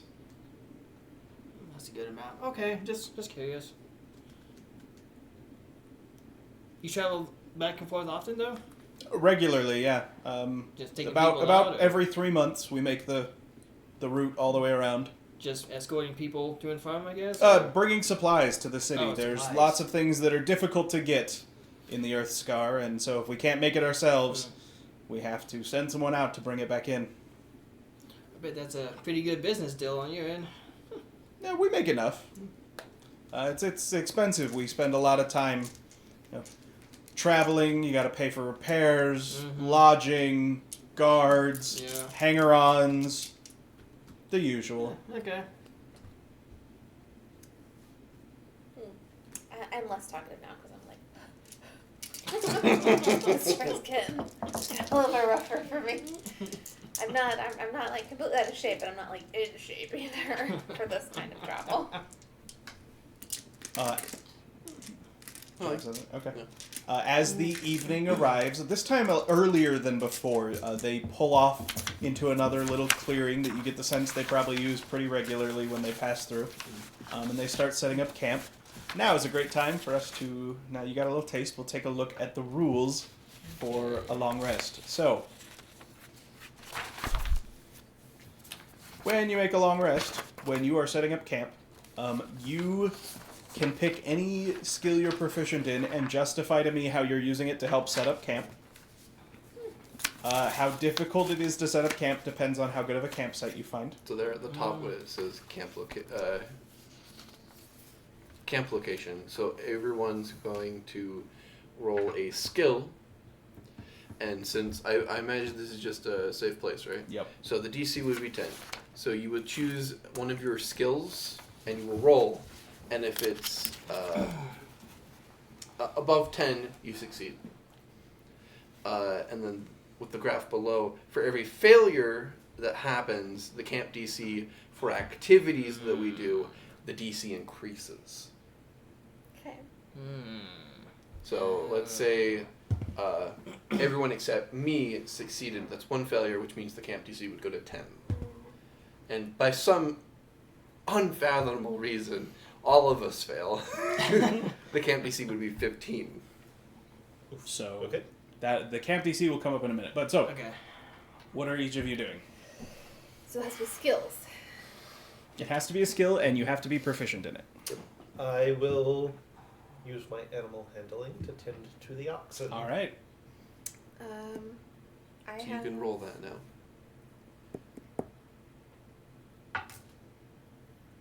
Smashed it. Oh, yes. Success, I assume. An unnatural 20. Oh. I have survival, Yeah. and I will try to find the perfect wood for fire. Sure. Mm-hmm. Go for it. It's a 12. That's a success. Is it? Yeah. Yep. The DC is 10. Okay, good. I find all the wood. I picked the wrong skills. You just gotta. You can use anyone. You just gotta Yeah, give you me just in a gotta way of flavor it. like, how are you Yeah. utilizing that I skill will to help? bring some logs closer to the fire so people can sit while they are enjoying the fire. Okay. Like I've had Athletics. somebody. We've had somebody Yeah. use Stealth. persuasion Skill before check because count. he's like, I help. Ooh. Perimeter. I help Like manage. crouch. Look at the animals around. I would say You so, lied yes. to That is trees. tough. Now under the- I will do a stealth check to go check the perimeter Sure. for I any will do it. danger. Yeah. And I get 24.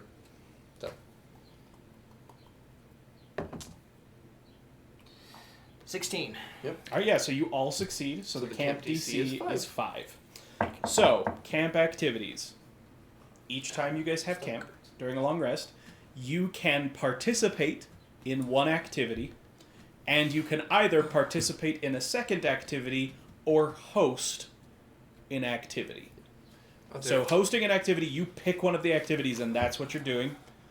Participating is you are joining somebody else in their activity. Is there any NPC hosting going on? Not this night, because this is you guys getting your first experience with the camp system. So it's in the rules. You can look through and see what you want to host, and then you can participate in one other person's activity.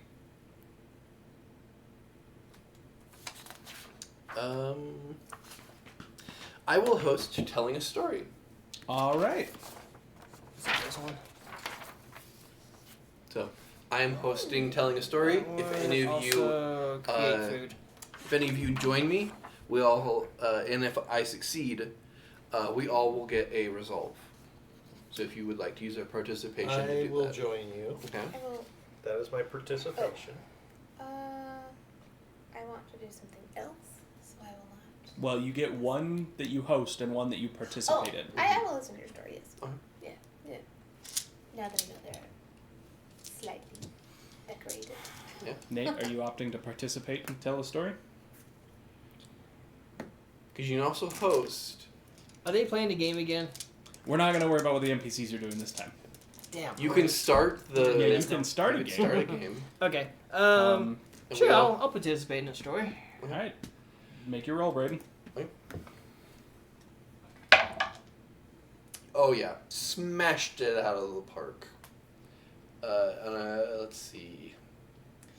That's gonna be a 23 plus 2 for impressing people. That's 25 All right. on a DC 5 Woo! check. So everybody gets 1 point of resolve. Give it to me. I imagine you were looking up a story prompt. Oh, you want to do that as part Yeah, of your... let's Yeah, go with okay. that. Okay. You want one of the ones that we would do around the campfire? Yes, please. Yeah. So for those of you who don't know, Lance has a PDF that is just like roll a D100 and it gives you a role-playing prompt. on a question you can ask, Mhm. and I am going to use this as part of telling the story. Do the goblins also get a resolve? Yes. Okay. Go ahead and roll me that D100. Of course. 72. 72. Who in the party would your character trust the most to keep an important secret? Oh, let's see. Who do we have?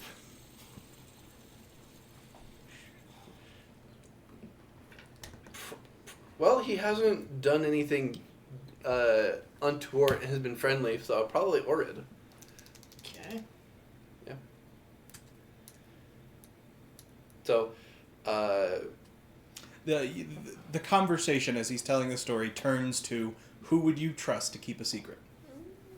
You may choose to participate as your character if you wish. well, I imagine I would choose you. You always seem to be coming to hear one of my various stories of my conquests, so I imagine I would probably trust you the most. And no offense to the rest of you, he seems to have made it opportunity to get to know me. Oh yes, your story is absolutely fascinating. Oh yes, of Quite course. the I am exciting life. quite the entrepreneur of the wilderness of the Earthscar. And as me, who has no experience, I mean, I'm Yes, trying to find all the information I can get. So. of course, of course. I am well trusted in the Earthscar. A friend of mine has asked me to bring a package to him, and I am going to make sure that it gets there safely. Oh, very nice of you. Yes, I am quite the gentleman and scholar. Nobody's more trustworthy than Mervale! Yes, of course, of course.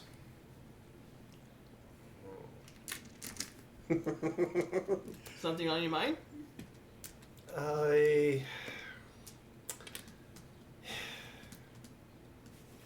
No, it's fine. It's fine. I would trust Tori with my secrets because he would only have the trees to tell. I feel I've been both insulted and praised with the same breath. That takes quite the doing. Thank you.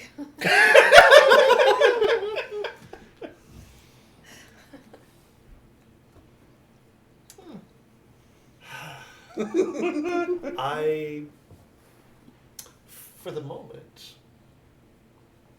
have no reason to distrust any of you, so I am loath to pick of my new friends. Well, smart of you. There are.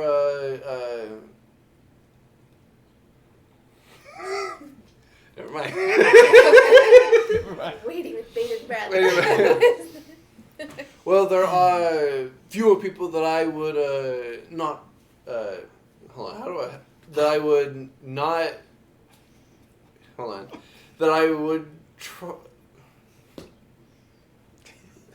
Braden's having a brain fart. That train has left the station. There are a few people I wouldn't trust that aren't in this group. But Mervale says that in Mervale's Yeah. cadence. It's just Braden can't say that. On the contrary, I wouldn't say that I don't not know where he is. Huh. You sound like a little wooden doll.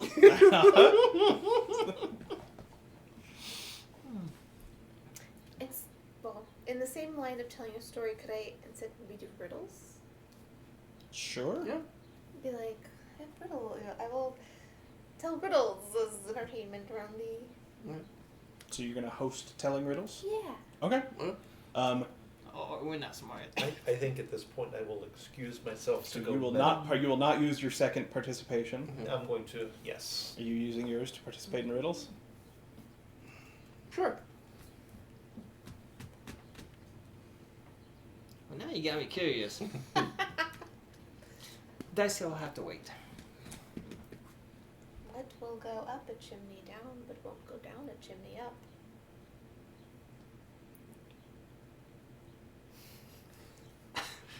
One more time. What will a chimney down, but not go down a chimney up? Stephanie's personal favorite riddle since she was in 3rd grade. Goes up, but name down. What goes The up a horse's name is chimney? Sunday. What goes up a chimney down, but not down a chimney up? Santa Claus. Does Santa Claus exist yet? Let's see if You anybody don't knows. No one in the chat, huh? The Hog Father. Father. The correct answer would be an umbrella. Oh, I was thinking umbrella, but I didn't say it. What's an umbrella? What's an umbrella? Some newfangled invention. Some newfangled gadget. Make me an insight or a performance roll to see if you succeed at inspiring everyone with resolve. When I get a D4 with it, just by virtue of myself. Oh boy, I am unloved here. So 6, 7, 8, 9, 10, 11, 12, 13. Well, the camp DC is 5. Okay, okay. So okay. you succeed. Anybody who participated gets another point of resolve. Do I get a result? Yep. Ooh. And what do Do you- the goblins also get a resolve, or did they participate? Yes. Then yes. I'm going to go meditate. Oh, meditate. Mm-hmm. Relax in solitude or meditate? Meditation. Okay. You No, meditation's the new one. Remember? yeah, you can't. You're at your max. Have you spent any spell points? It gets, Oh, it gets no. me nothing. It increases Yeah, the number of spell it points increases you the gain. number of spell points you get on a long Oh, rest, okay. but it Um, can't put you over your maximum spell points. I think you are relaxing Okay, in then solitude. yeah, I will relax in Okay. solitude. Never mind. Yeah, I was gonna say that's a great idea, except you can't just like stockpile them. Yeah. Never Unfortunately. mind. Regain. Okay. I It's all good. I missed the It's all regain. good. I also might not have worded it to. No, you're fine. Yeah. So relaxing in solitude. Insight. Okay. The DC's I mean, 5. yeah, Statistically, fine. you're likely. 7. That's enough. That's enough. I see? mean, my bonus was 5. On Yeah. that, Oh. so- You get a point of resolve. Mm-hmm. Okay. Good deal.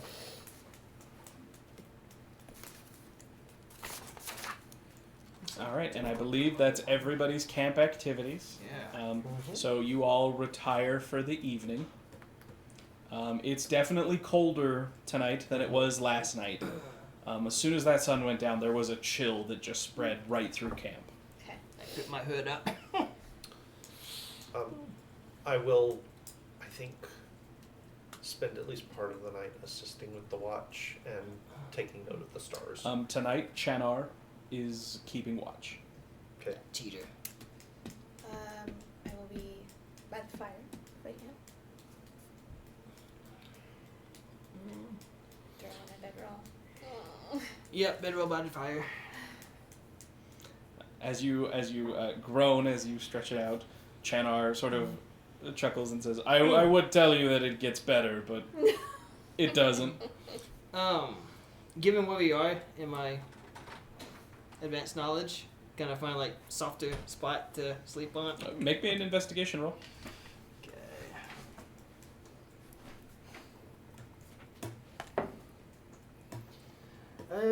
17. Sure. You find a slightly better spot. Yeah, a It little bit is better. the softest of all the options. The night passes uneventfully. As a side note, all of our temporary hit points from the cooked meal is no longer. Yes. You all wake up in the morning. You're starting to fall into a familiar routine. Break down camp, pack it all up, Mm-hmm. eat some hot porridge, get on the No, road. no, no, no. Yes. Trying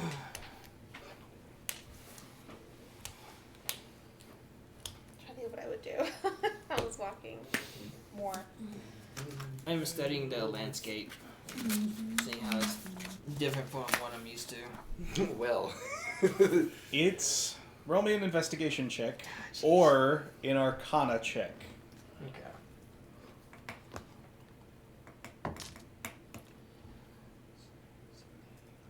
Ten. It's different. It's more rocky. It's more rugged, but Nothing it's stands you, out. you're not really. The trail is somehow even steeper than yesterday. The pine trees are now everywhere. The rocky outcrops, it's to the point where there are multiple times where the trail has to either use switchbacks or has to sort of curve off to one side and meander for a little bit to move around these giant jutting shards of rock. The rock is sort of a black, almost granite or sandstone looking. It's strange. The rock almost you would describe it as burned, except that doesn't like. Why would all of this rock be burned? It doesn't make any sense. But that's like the look to it. But it's still smooth enough that I can get over it. So. Yeah, and there are multiple points at this now that the trail is just bare rock. Yeah. There's no dirt, there's no soil. It just goes over some stretches of bare rock. About midday, you get to a point, and the wagons come to a stop, and Owen says, "There's a little trail. It starts just over there. If it's your first time, follow it up. It's not too hard to follow. It'll give you a pretty good view. Great. You probably won't come out this way very often, so it's probably worth taking a look Yeah. since you've never been." Okay. All right. You haven't steered me wrong yet. I'll head off. I'm down a gonna little path. glance over at Merveil Mhm. to see how he is reacting to what Owen has said. Yeah. Do you go? Huh? Do you go? Yeah. Okay. Yeah, I'll follow after him. Okay. With that, I will. go Bringing as up the well. rear behind you is Hanzik. Okay. You follow this small trail. It winds around a couple of these rocky outcrops, and you sort of climb up to the very top of one. And it gives you, once you get to the very top and you stand up, you can see just over the top of all the pine trees. You see that you are at sort of the summit of the hills. The trail drops down because laid out in front of you is this broad valley. It stretches all the way to the horizon. You can barely make out the gray-black smudge that is the other side of the Earth Scar. You see rugged hills, several rivers that meander through it. Along one side, so for you guys, along this side, it is the foothills of the Earth Spire Mountains. And you see small pockets of forest in the center, far out in the distance, probably still a day or two away. There is this broad plain that spans out with a large hill rising out of the center. Beyond that, you see a line of craggy rocks that you assume are hills, given their appearance from this distance. And you can see just the faintest bit of smoke rising far out in the distance, coming in between some of the foothills of the Earthspire Mountains. It has the exact same feeling as if when you go to Yellowstone, and that sort of rugged, untamed wild that for us has been preserved. It is that feel looking out over this, that this is untamed, untouched land. Keith, as you look out, you feel this force. It is both terrifying and comforting at the same time. It is a rush of power and a calm that you can feel that this is where you're supposed to be, and that the foundations of whatever this valley is are what have been calling you to it.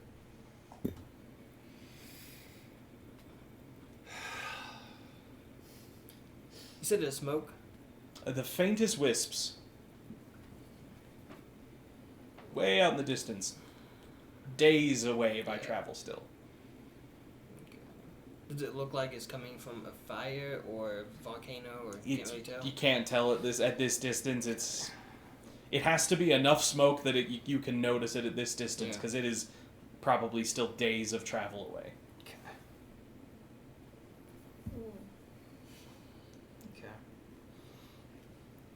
Beautiful. Is this where we're going? Hanzig looks down. Oh yeah, the trail, it winds down, and then we go a little ways across. You see the big plain. You can't see it here, it's too small, but there's a little trade post we'll stop at, and it's more dangerous from here on out. Mm-hmm. This place does not like outsiders, and it does not like those who try to make it civilized. Why would anyone want to civilize such rugged beauty? Probably to own it. Well, those people would be fools. Oh, you're going to meet a lot of fools. But I agree, it is beautiful. Every time I get the chance, which is about every 3 to 6 months, I like to come up and see it.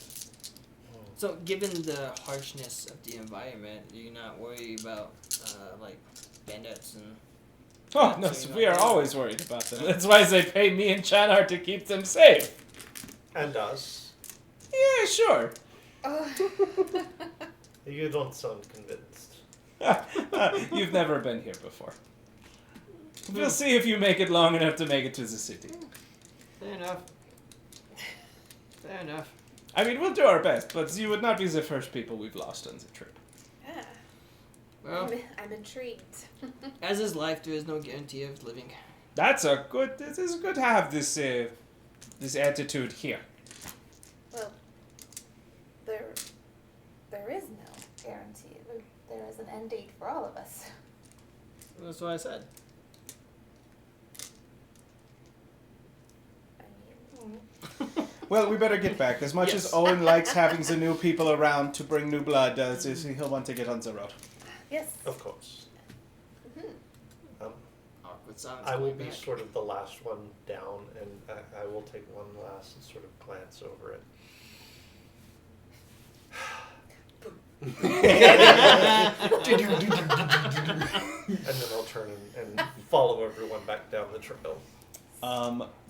You get back on the trail, you go around a curve under this large rock outcropping, and thankfully, just as you come around it, the trail is now downhill from this point on, and you begin down switchbacks, making your way down into the Earth Scar. Thank goodness.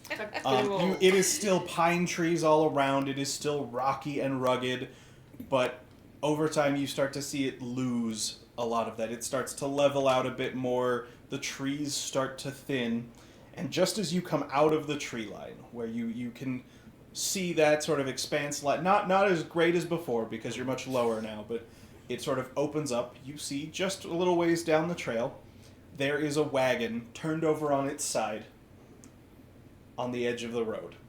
There's broken equipment, a broken wagon wheel and axle, and there's a small tarp pulled across from this wagon, forming a little makeshift shelter. You see a tiny bit of smoke rising out of it. Mr. Owen, I suggest we stop here. Oh, yeah.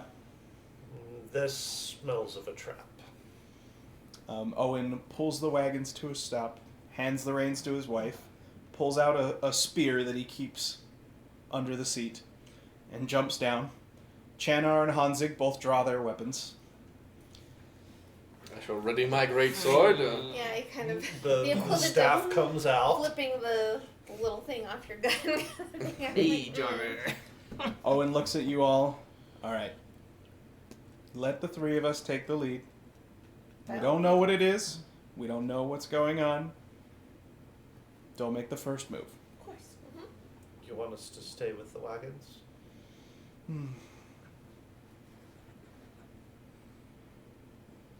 That's probably a good idea.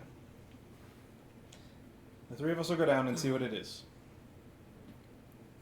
And those three begin heading down the trail. It's not that far off. It's maybe 20 yards. down. You see them head further down the trail. As they get close, you see the faintest bit of movement. It's like black on black inside this small shelter as something shifts and moves. All three of them freeze. Owen readies his spear. Chanar and Hanzig sort of start trying to flank around it.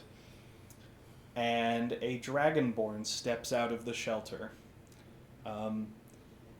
Sort of a green and blue tinge to the frill of her hair. She has a spear? Although not of any kind any of you have ever seen before. It's really strange. It's almost more like a glaive. But it's of unfamiliar make to you. She steps up and drops into a ready stance. And everybody freezes. I put one gold on the dragonborn. Chanar sheathes his sword, holds out his hands, and walks towards the woman. She spins around, levels her spear. There's an exchange of words that you can't make out at this distance, and she relaxes. Owen and Hanzig look at Chanar like he's crazy. And he sort of just motions him back. And he steps into the little makeshift shelter. And then steps out and waves everybody down. Everybody. Yep. He waves those two in. He looks up at you guys and waves you down. Okay. I'm going to reach over and grab the bridle on the leading set of oxen and start pulling and start leading them down. Start heading down. As the wagons get closer, you see a few burned patches of grass around this wagon. There's arrows sticking out of it. There's a few, it looks like broken spear halves or maybe javelin halves. There's some blood that has long since dried. And there's this dragonborn sitting and conversing with Chanar, and I don't believe any of you speak this language. So it is vaguely familiar to you, but it is not draconic. Okay. But it is similar. Okay. Similar roots, but listening, I'm not catching the actual meaning. Yeah. I'm still watching out for anything that might approach us. As you get down, Owen sort of comes over. He says, well, looks like they're friendly at least, although I still don't know exactly what's going on. But, There are more than one? yeah, there's another man in the tent. It looks like he might be slightly injured. But, I will go and see if I can help because I have healing spells. So as you head down, once you get within 10 feet, you see the woman still standing with her weapon tense up. And there's this weird, quiver in the air for just a moment. And Chanar says something. It's like, I don't know. He says, do you need something? I'm a cleric. I came to see if I could help. Oh. Perhaps heal or... He speaks to her again in a language, and she relaxes and steps back. And he says, yes, please. And he pulls the tarp back. Dekin? Inside is a black dragonborn. He has a copper tinge on the edges of all of his scales. And he is sitting on a makeshift throne of boxes and crates. He has one leg splayed out. He has a wound in his thigh. It looks like maybe an arrow or a javelin or something. And as you step in, you see him relax and take his hand off the hilt of something that is sort of slightly hidden behind these crates. And he just sort of eyes you and says, can we help you? I came to see if I could help you. Are you a healer? Yes. Oh, that... yes, please. Please come in. I will go in. And I don't know how I would perform. I would assume I pray. Sure. Let me see here. I have 6. I'm sorry. I have 5. Where's my notes? 11. On the back of what did I 12. put? I have 8 22. spell points. And it costs 2 spell points to cast a first level spell. So I have healing word. I forget what that one is. It's not a status, it's a heal. Mhm. Okay. That's It's 1d4. 1d4 plus your spell casting ability modifier. Okay. I got that. What's my spell casting one? Wisdom. Your Wisdom. So it's just +4. Mm-hmm. So 1d4 plus 4. Okay. So I will move over and That's a D8. you know what? I'm just grabbing stuff. So 1d4 plus the 4. Okay. So I'm going to note this warrior, and I'm going to say this sort of quick prayer to Ashala. Oh no. And just kind of feel like, heal this warrior who's of your domain, kind of a thing. Is also very good looking, so it kind of falls into a lot of your other bits there. So it's gonna be 6.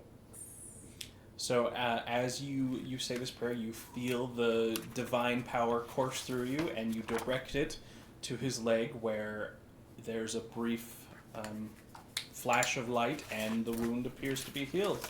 And he sort of stands up and tests his weight on it. He's, thank you. You're quite welcome.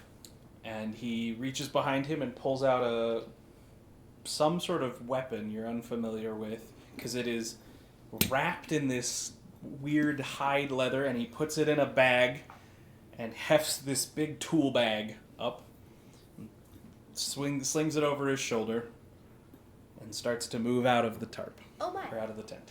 I will duck out. Make room.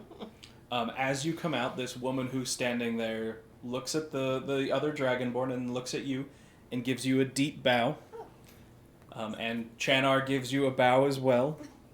And he says, "Good job, you've made us a friend." Oh, it's fantastic.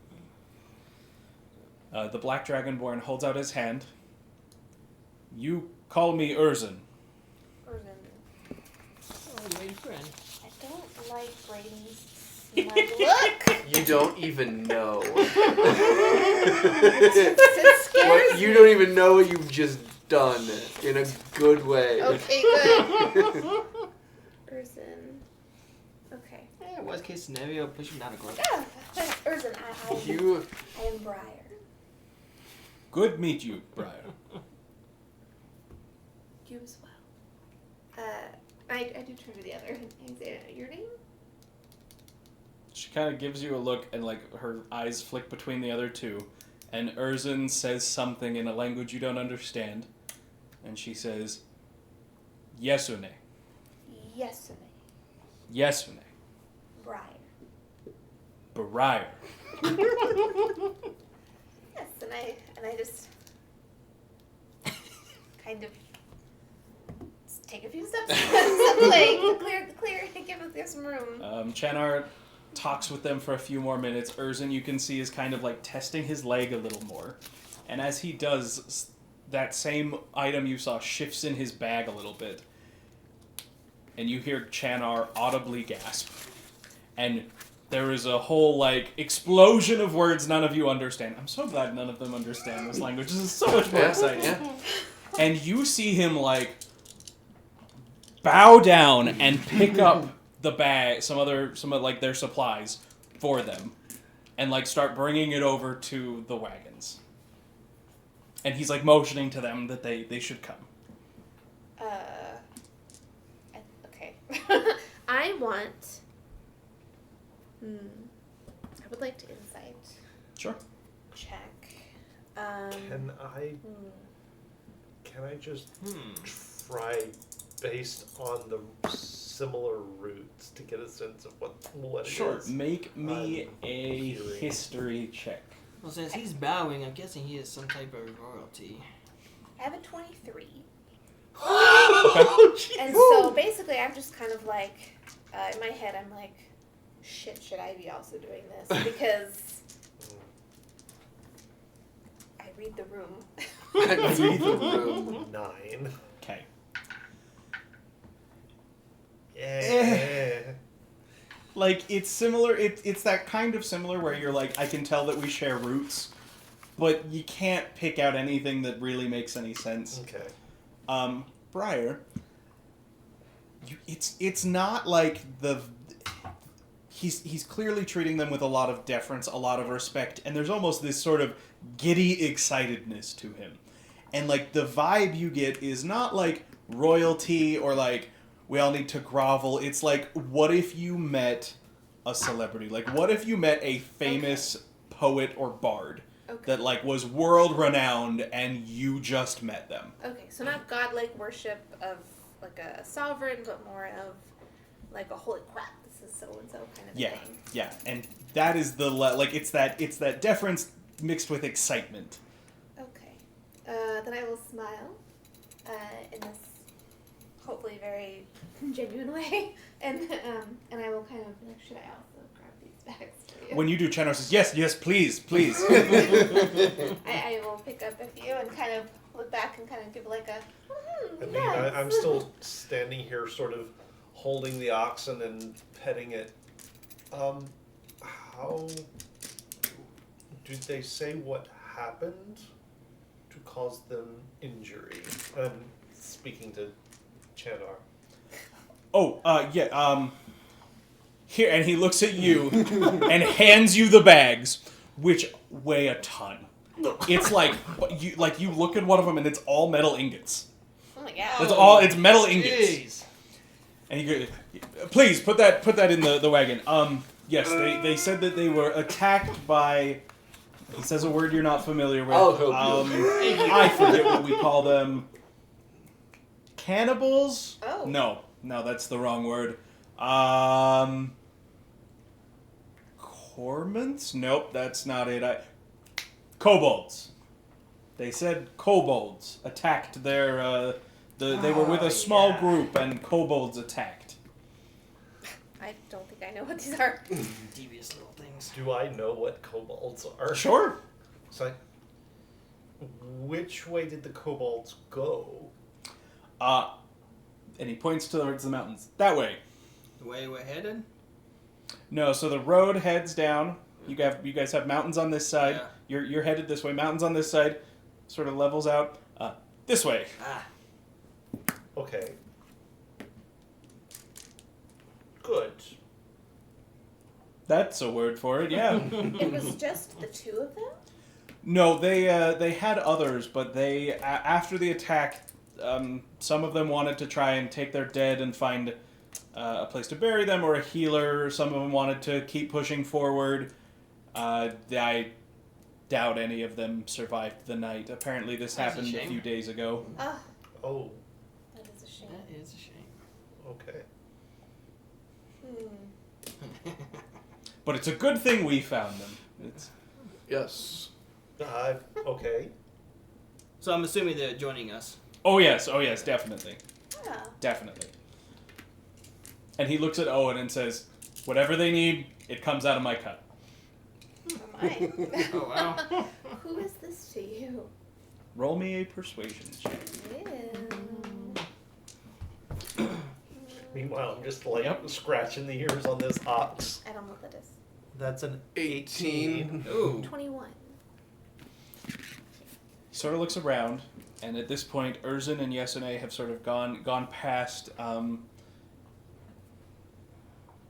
Nobody here would know them, but where I come from, far, far to the west, Erzin is a legendary, renowned craftsman.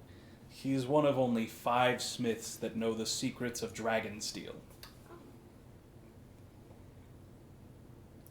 I see that means nothing to you. Is it steel that comes out of dragons? Oh. Is it made of dragons? I don't know that I even have the words. It is a sword forged from the Bones of dragons? the blade is forged from the scales of a metallic dragon, and then it is quenched in the blood of a chromatic dragon. And if you're really lucky, you have the gem heart of a gem dragon to imbue into it. I see. Does anything within me stir at any of those words? No.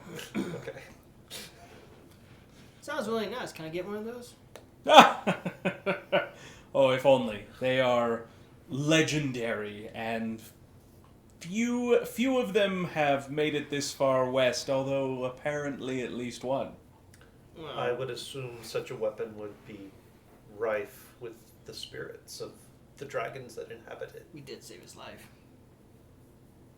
We? Yes. Yes, we. I would assume so. We're a team. Okay. I don't know you. Please be careful. I don't know how much common his wife speaks, but she is one of the spear dancers. She is his bodyguard. Please try not to offend, otherwise there's nothing I can do to help you. So romantic.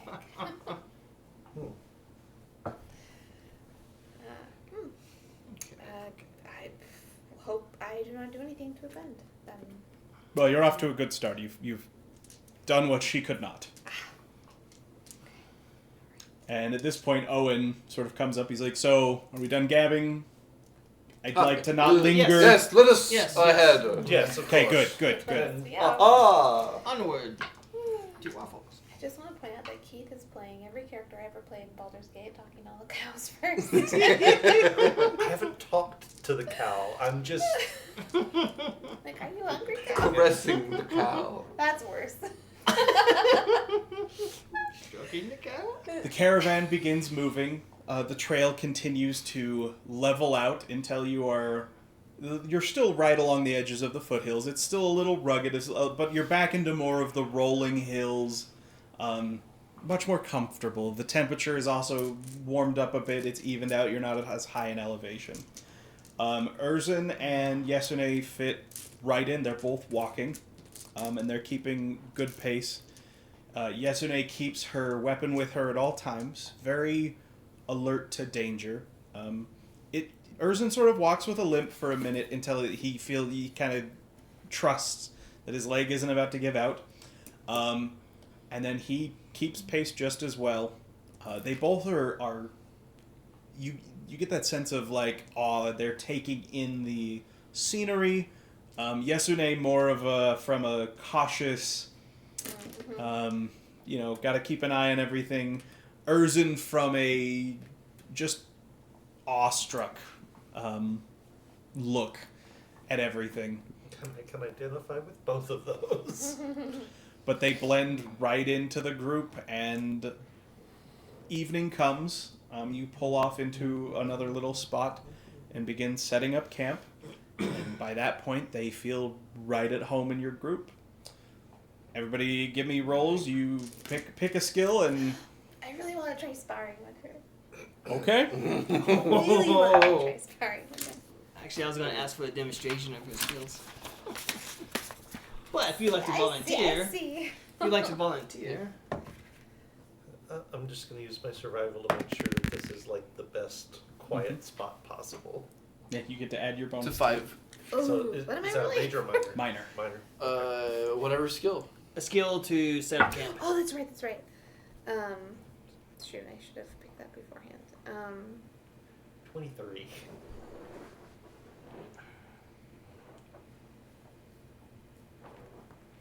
'18 is stealth. Can I use my? Well, that wouldn't be insights for people, right? So, I mean, how would you use your insight? I was thinking of trying to place things in the best possible way, like being like, oh, maybe the food should be here. This is flatter. Let's look at this area of the Sure.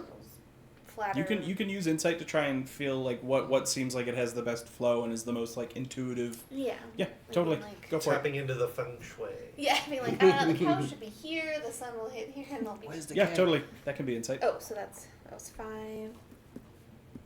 11. Just passed. Yep. All right. Your camp DC is 5. Okay. We'll start. It sounds like you would like to spar. You walk up to Erzin and Yesune, and Erzin sort of translates a little bit for you, and when he explains what you want, she gives you a look, It's very friendly, like. Yeah. and she cocks an eyebrow and looks at Erzin, and he goes, Like I'm about to get torn asunder. and she nods to you, and walks over and picks up a stick off the ground, finds another good-sized one, and tosses it to you. Is anybody watching? Oh yes. Oh yes. Oh yes. Should we take bets? Yeah, I will watch as I'm. I have nothing to. food. Okay. So We're all betting on the same thing. There's no reason to bet. you can make me either Okay. in athletics, irrational. in acrobatics, or an attack roll, Oh, or just like an attack. or a saving throw you're proficient in. Your choice. I would like to use. So I do have a wisdom saving throw. You Sure. need Perhaps wisdom the saving throw. wisdom of how I. Sure. Yeah, you can use that. Let's do it. I just do D20. Yep.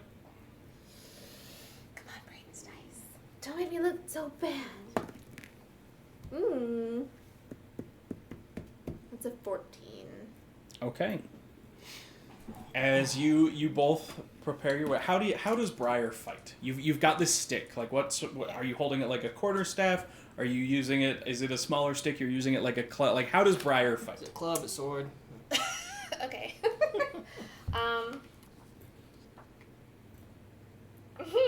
How big is the stick? Probably. However big. Like it's based on like I don't know what you fight. What your fighting Okay. style is. So like it's whatever size you need it to be for however you choose to fight. Okay. I just imagine in Men in Tights when they're fighting on the bridge, and he goes like pop, or he kind of like blocks it. Uh-huh. That's what she's doing. Okay. with it. Cancel break. So you drop it into like a quarterstaff hold. Yeah. She sort of turns sideways and poises it like a spear, but again, it's slightly unfamiliar to you. Yeah. Okay. And there's this brief moment where like you both just sit there looking at each other, and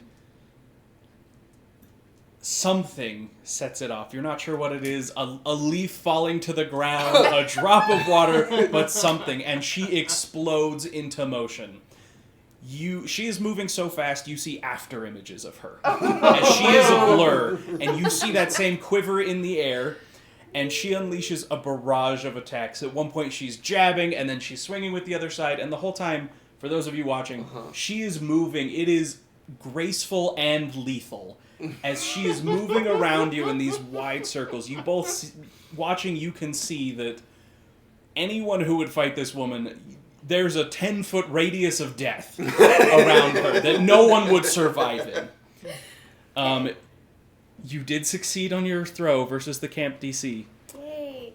Through sheer willpower alone, you managed to try and ward off some of the blows and not get completely, like, bowled over or drop your weapon out of fear. But you see that there was no way you could hold your own against. Like, this woman would outclass you completely. You have never seen anything like this. Okay. And the sparring ends when you eventually feel her hit the back of your knees, dropping you to your knees, and in the same motion she spins around and you find the edge of her stick at your neck. Okay. And then she stops, sets it down, bows to you, and offers you a hand. Oh, I take it in delight. Bravo! Bravo! Hoorah! And I forget if she. Yeah, I guess I kind of take her hand, I get up, and then I'll extend my hand as like a, you know. She'll take it, Wow. and she gives you a nod, and then walks back over and sits down next to Erzin. And you see her sort of, and then she rests her head on his shoulder. So cute. Do I have any damage? Am I bruised? Oh no! In fact, you get a point of resolve. Yay! Nice. Do they stack? For those who Yeah, you can have as many as you want. participated in watching, You get a point of resolve. That was one of the Yay. most impressive displays you've ever seen. Thanks for taking a beating for us. Keith, you're making food. I am making. you're making food. Ooh. I assume there are rations. Yeah, while you're with Available. the caravan, you have Okay. plenty of rations. I will use my second participation to join in that. Keith, do you need Okay. a bonfire? Okay. The DC is 5, Keith. 15. You are enough. So you, which of the options are you using? I am cooking a hot meal. Okay. So this time, Turi prepares the meal. Oh, how's your name? Was there Turi. Turi? I couldn't remember if there was a V in it. Nope. What do you prepare? So there will be. It is going to be primarily greens and foraged vegetables. So forest tubers and the like. Prepared as sort of this nice sort of green, fresh, salad-y type concoction. There will be, for those who do require a little bit of meat, a little bit of Protein? a little bit of protein. I don't know what they've got. If it's like It's gonna be chicken like salt beef salt or beef some preserved meat so, at this point. So I've warmed that up a little bit, not partaking myself, but it is available for those who want it. There is a jug of just spring water close by, and simple fare, but quite filling. All right, and you're eating. Mm-hmm. Is that the only food in the camp? I mean, it's not the only food, but this would be like. It's hot Are you ready. participating in his camp action? I want to see what they have. Same thing we've had the last several Garden times. soup. They don't, because he offered to cook. They don't cook anything else, so it That would I be shall rations. partake of. Then all of you get that hit die of temporary hit points. Okay. How Oh, much? hit die. Oh, Oh, plus yeah. my Yeah. dex. That's gonna be 7. I don't do as well this time, but oh well. It's the hit die plus anything? I forget. Plus your Plus- Constitution plus your modifier. Constitution modifier. 4. As temporary again. hit points. Okay. Hey, that's So I had the That's, max that's last four. time. I've got That's the four minimum more this time. It hit is. points before death. It's half my hit points. All right, Nice. and All right, so that's my 2. you guys sort of settle down. can I make sure everything's good in the chest? That I'm. Yeah, so you have the goblin sort of take the chest over to a little corner of Mhm. camp. It's a little secluded. Everything's still in there. Yep, you open it up and everything looks like it's how it's supposed to be. You look good. Close it back up. Just imagine the chest from that movie, Travolta and Pulp Fiction. Oh. Yeah, the golden The glow, and you golden never glow, see you the never see inside of the it. Yep. It's like, Wait, is that just locked? what do you suppose that's all about? What would the chest have a lock? I would assume so. Yes. Oh, just curious. I don't know if I want to know at this point. That's probably wise, actually. It's none of our You business. guys settle in for the night. Any of you keeping watch? Not tonight. I'll stay up a little bit. I'm Okay. trying to replay the fight in my mind to try to get So something it from is Hanzig is helping keep watch in the evening tonight, and Yesune is also keeping watch. Okay. I wish I knew the language, but I don't. Okay. As you guys are sitting there, since neither of you speak her language, Hanzig just sort of looks at you and goes, "Oh, that was very well done. You lasted probably longer than most people would. You'll probably die last from everyone." I kind of give her like a nod, even though she can't quite say, and I'm like, that was very fun. Fun to see. What I can remember of it. You could always ask her again. I'm sure she'll show you, and we all can enjoy watching you get beat again. And then he sort of laughs, and he's like, "It's I from what I just saw, I don't think anyone in this camp would be able to go toe to toe with her." No, it's very impressive. I just wish I could have copied it all down. Yeah, you could ask her to teach you. Maybe she'll teach you. I may do that. I don't know if this trip will last that long. It does beg a certain question for Keith's mind, but Mhm. that's okay. Yeah, what level is she? That's Oh, not the right. question in Oh. Keith's mind.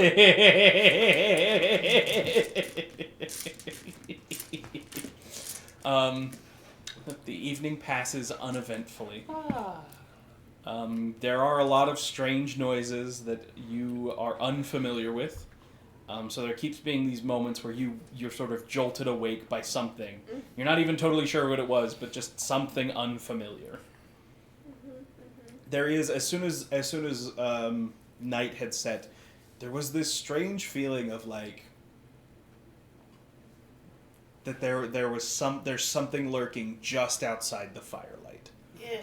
And it's not oppressive, but it's this really weird, almost predatory feel that you haven't ever felt before. Except you're used to this, no doubt. This is normal. Fuck you. Can I see what it is? If you try to go out and see, like, there isn't anything there. It is not it is an ephemeral just Gotcha. feel to this place. I'll try to sleep a few hours after. Okay. So you guys wake up, break camp as per usual, More stiff. Onward.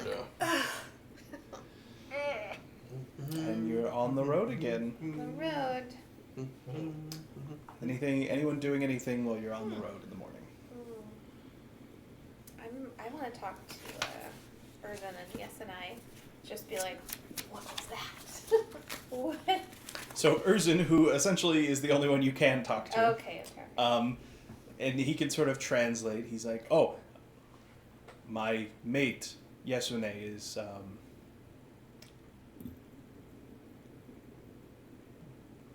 weapon. No, you have word for it. Stick, point, spear. Water mover. No. Water mover. She was called a spear dancer before, I believe. Yes, spear dancer. Yes. Famous order of warriors in our home. She trained from small girl in River Tribe to be spear dancer.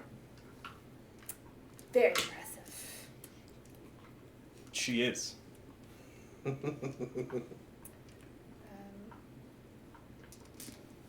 Where you learn To fend off with To stick. not, He is- to not die as fast. and you see him struggle. Gold magic. Oh, healing. Yes. I follow the Archon Ashala. What is Archon? That's a great question. Is that the gods? The gods? Gods. Powerful beings who rule over. Oh, and he says a word that you are not familiar with. Probably that. You have many gods in your land? Depends on who you ask. Yes. Well, there are many spirits. Everything has its spirit, you understand. No. Oh, you don't?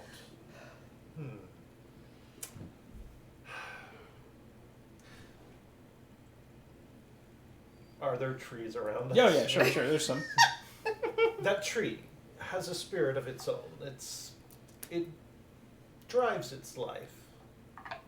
Tree is your god. No. The ground has a spirit. I have a spirit. You have a spirit.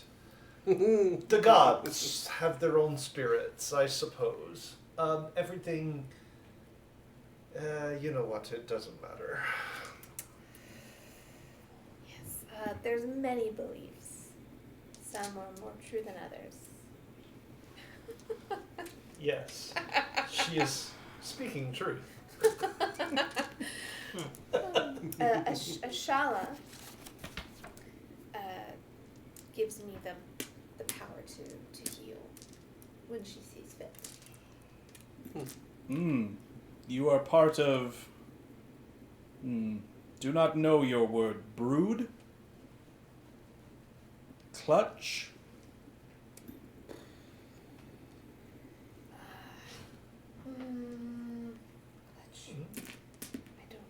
That's an apt word, I suppose. You are part of Ashla Clutch. Shala. Yes. Following it. Yes. I understand. There's another word I need for it. Yes. Yes. How is your leg? Very good. Good. Fully healed, I hope. What are the two of you doing right now? I guess we're just chatting. Yeah, just chatting. Yeah. More stories? Yeah. Grandeur. Yeah, more stories and. Oh yes, the tavern in Jasper is quite extraordinary. Large, 3 stories. Really? Oh, absolutely. I figured a town like this far out would be a little bit less. Well, a lot of people need to cool off and have a good time while they're out. Passing through? Yeah, as they're passing through or just living their days. The bartender there is quite a character. I need each of you to make me a perception check at disadvantage. Oh no. Disadvantage. Oh, that's a 1. That's a 4. And that's a 20. So 1. 9. 1 and a 20. 13. Wow. Okay. Braden, Mm-hmm. evens or odds? Odds. Odds being- The odds ever be in our favor. Keith, roll me a d4. Oh, I don't like that. 2. What I wanted.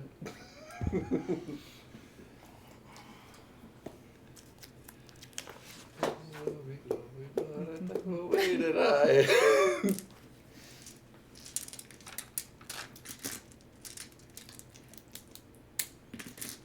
Oh, can I get my spell? Keith, does a 16 hit you? Yes. As you are all talking, Mm-hmm. out of nowhere, there is something that for most of you, especially, so like for you, Briar, it flies literally right in front of you. You all see this flash of something. Keith, something impales itself in you. Wow. Something. Something. Uh-oh. Uh-oh. These are the special kobolds. You take 4 points of damage. Is that half? No. You've still got 3 temporary hit points. Yeah, so those temporary hit points are Then gone. you take 1. Thank you. And I need everybody to roll me initiative. I don't suppose that whatever hit me was within 10 feet. No, it is not. I didn't think so. I'm and Mervale. I did not update that. Mervale did not roll well. Braden, will you collect all of their initiative for me while I... Certainly.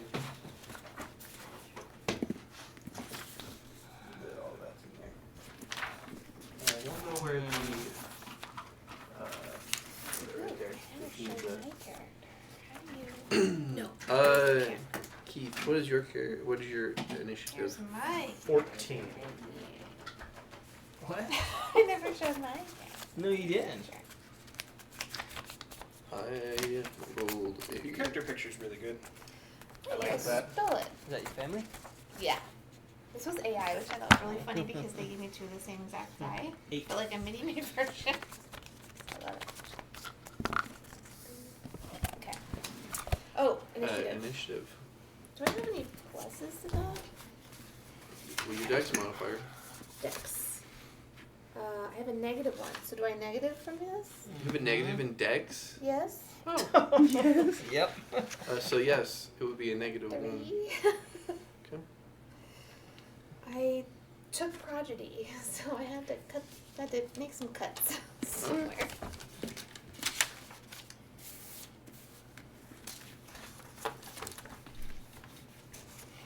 Dang it, Braden, that song stuck in my head. What is... Glory, glory, to die. Wish I'd come. Oh,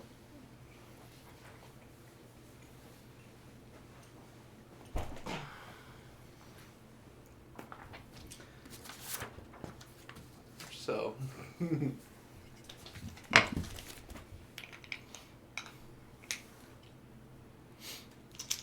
I should switch those two around, shouldn't I? Which two? Not if we face the other way. Of course, that'll be difficult to see the map, Yeah. but Yeah, no, I just, it occurs to me that in this orientation I should flip those around. What is this? This is from I'll Rock? have to, yes. If you that want is it to your- be. I will have to make How a wide note. is the Oh, road it's- there, Pick Lance? one of these. How wide's the road? 5 feet. Actually, it'd be 10 feet, my bad. Okay. Pick one. Ooh. Oh, I want that one.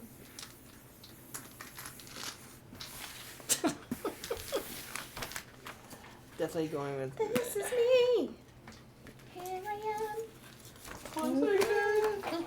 No more for copyright reasons.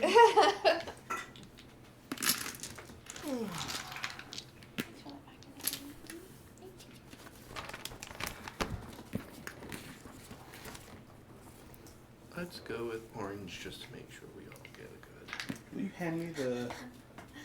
black Yes. tokens. Under your tablet. I want a computer tablet. Oh.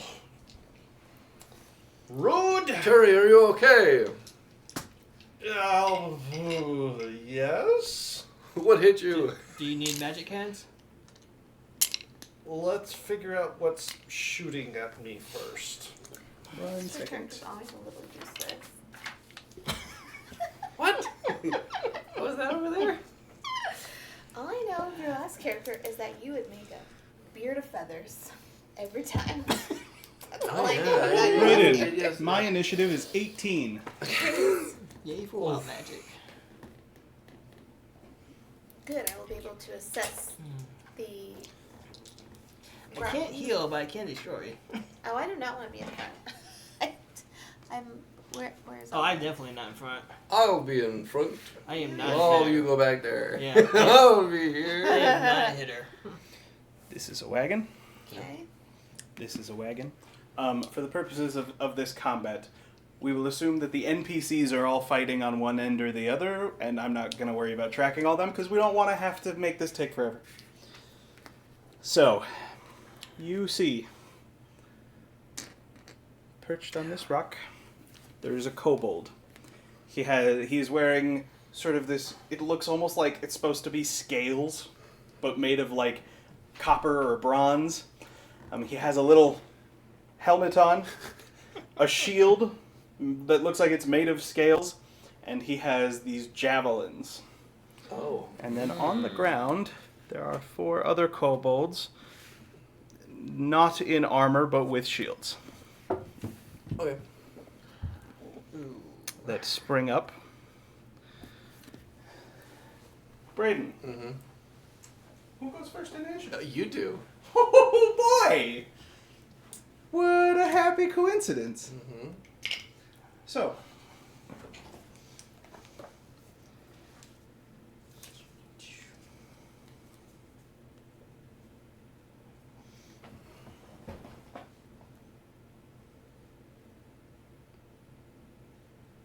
So what you gonna do there? he's already used his attack as part of the sneak, so I won't do that. Each of those kobolds on the ground, the skulls, Yep. ready small metal javelins, Oh jeez. and each one is going to make an attack. Okay.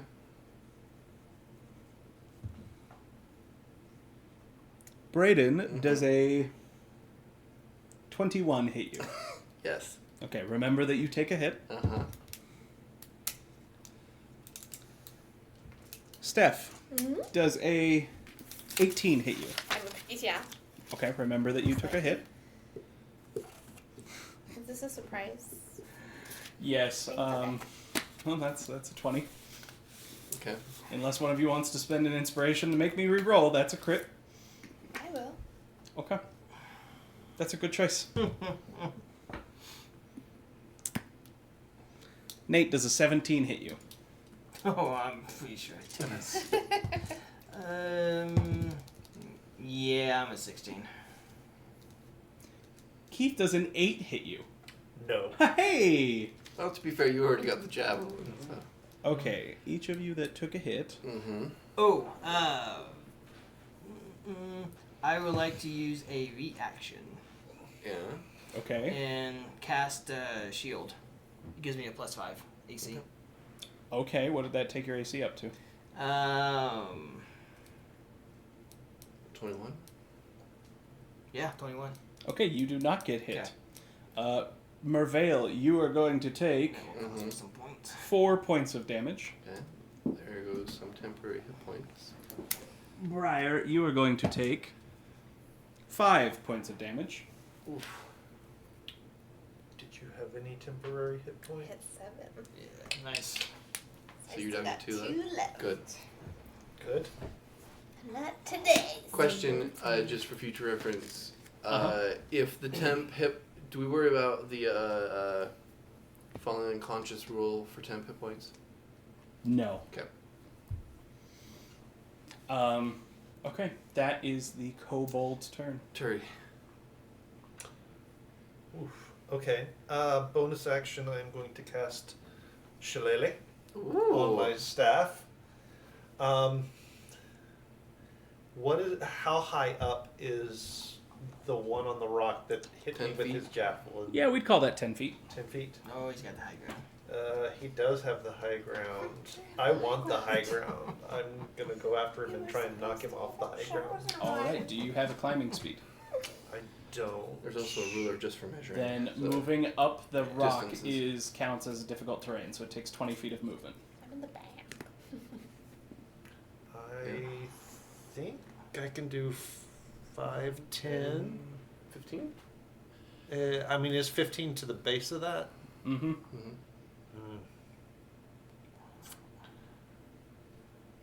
Baldur's Gate rules, you have to run around. Okay, so I'm gonna get there. The spear that's stuck in your leg, you can throw it back. But it's 10 feet up, so you know what? Okay, we're gonna do a thing, and we're gonna see if this works. What are you gonna do, Keith? Keith, you're in the way. Is that?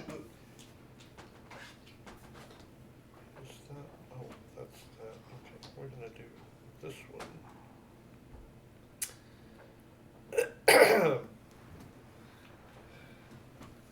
I'm just gonna kind of hold my staff. I'm gonna hold my quarterstaff over my head. My eyes, of course, nobody can see my eyes except for the kobolds because I'm facing that direction and my back is to everybody.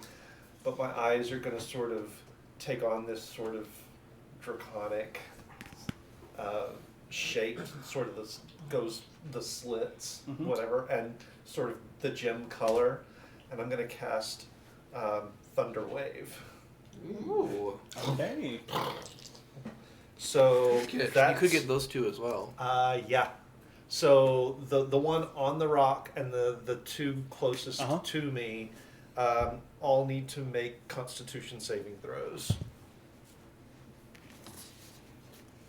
And the DC is 15. Well, the one on the rock fails. Okay.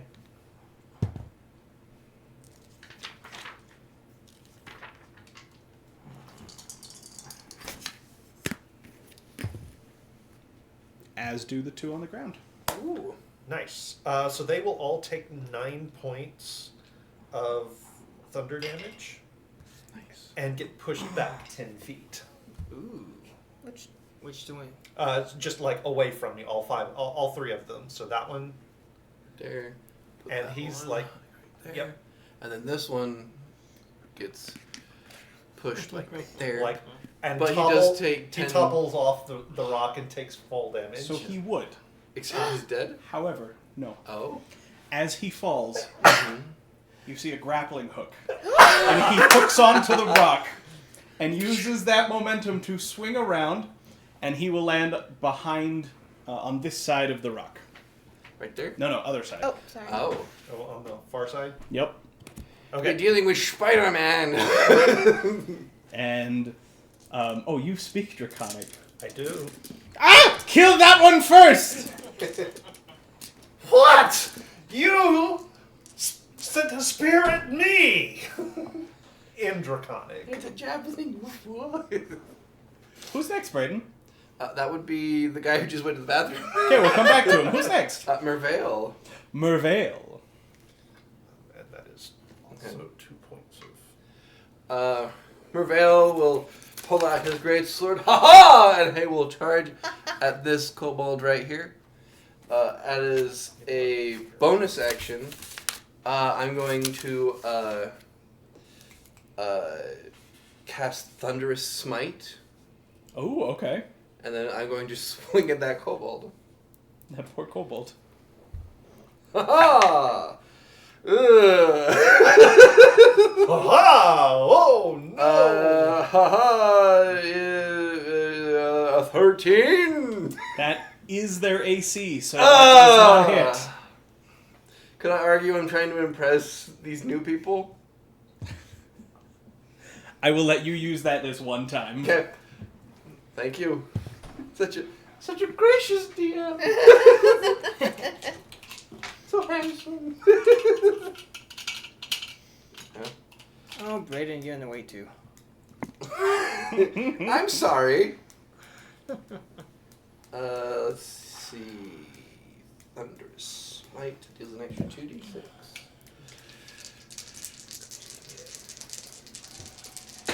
Begone, thee foul beast! And I can re-roll that one to another one.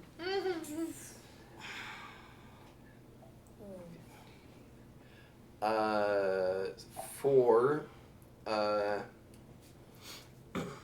11 points of slashing damage plus 8 points of thunder damage. As he gets you back.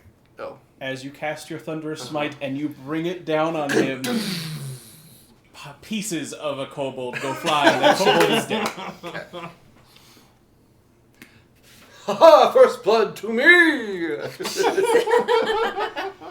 And you, Keith, you hear the kobold that you had knocked off the rock. Ah! Kill that one too! And I will stay where I am. Actually, no, I will go right up into this mess. And that will be my turn. Orid, it would have been your turn, but you decided to leave, but now it's back to you. That's fine. That is 2 spell points.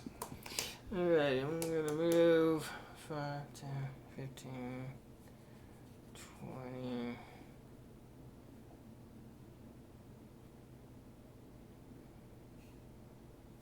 Brayden, get in the way. Shush. Get this guy. Oh, sorry. You can't see behind that rock. I don't want to get too close to attack me. They're 3 spears. I don't think range is an issue. It's the spear. I haven't taken the spear out. It's still stuck in me. Mm-hmm. Oof.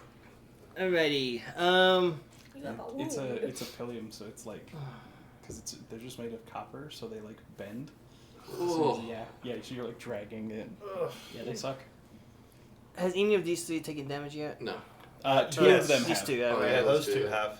Okay, which one took the worst damage? They took took the same. exactly the same. Same, okay. Alright, so I'm gonna move in, and with the wave of my hand, I am going to cast Elder Blatch. Elder Blatch. Eldridge Blast. Elder Blatch? Yeah. Elder Blatch. A missionary pops Hmm. in resistance. Alright, so, Elder Blatch, go! so for the first one, it'll be this one up here. Okay. For the first one. What do you I mean? get 3. How do you... No, you don't. Eldritch Blast You are is- first Oh. level. You get 1. Oh, my bad. I'm not used to being level 1. 3 attacks. Jeez. That's a natural 20. Let me save you the trouble. How would you like him to die? Like a microwave, just So I wind up like like a baseball, and it's a like, pop, and it goes exploding. That is what happens. That is a dead kobold. Ow. Okay. I forgot what level 1. Yeah. Briar. Yay. All the way in the back. Yep, way in the back. Unless you want to go that way and see if you can get his ass. I'll go 5, 10, 15, 20, 25, 30. That's about as far as I can go. Mm-hmm. This one is not taking any Nope. damage whatsoever. Nope. Do I have a line to him? Is that? Yeah. I will point you to Toll the Dead. Okay. That's a con save, I believe. As a wisdom, I think.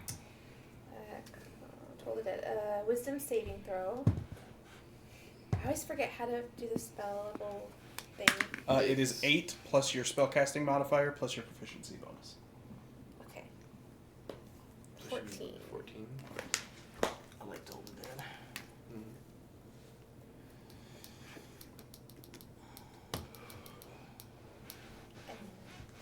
That is a 14 on his saving throw. Oh, So he beat ties go to the defender. me. Does he have to? When it comes to DCs, does he has to meet or beat? He's The defender. saving Yes. throw, you succeed if you hit the saving throw Okay. number. Okay. So if your then- saving throw was a 14, he has succeeded. Mm-hmm. Okay, So so then nothing happens. nothing happens. Yep. Then that's it. Okay, back to the top of the round. The DM. Oh, goody. Not Keith, so tough. since you're the only one who understands them, so you're the only one who can hear him. Do it now! Do it now! They're in the trap! Do it now! What? Brace yourselves! Popping up out of the ground. Oh, Having been cut, they had holes, they had shields covered with camouflage. Uh-huh. Popping up out of the ground.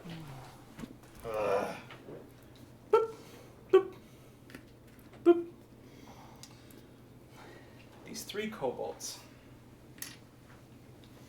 They look special because they're blue. And they launch. Brayden, where are the markers? Right here. They launch 3 pots of some sort of flammable liquid. Great. Great. Terrific. I'm right there.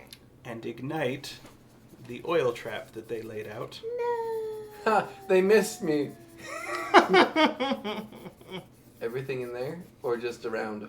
So all that is now on fire. Great. And nothing in it, just what around? You didn't answer. It's not. Why aren't you saying anything? And then our friend on the other side of that rock pulls out a very special spear that has something strapped to it. What? And he sort of looks in between a couple of the rocks to try and gauge his throw. I mean, that He moves. He can get. Yeah. And he Right. rears it back. Oh. And he tosses it in the air.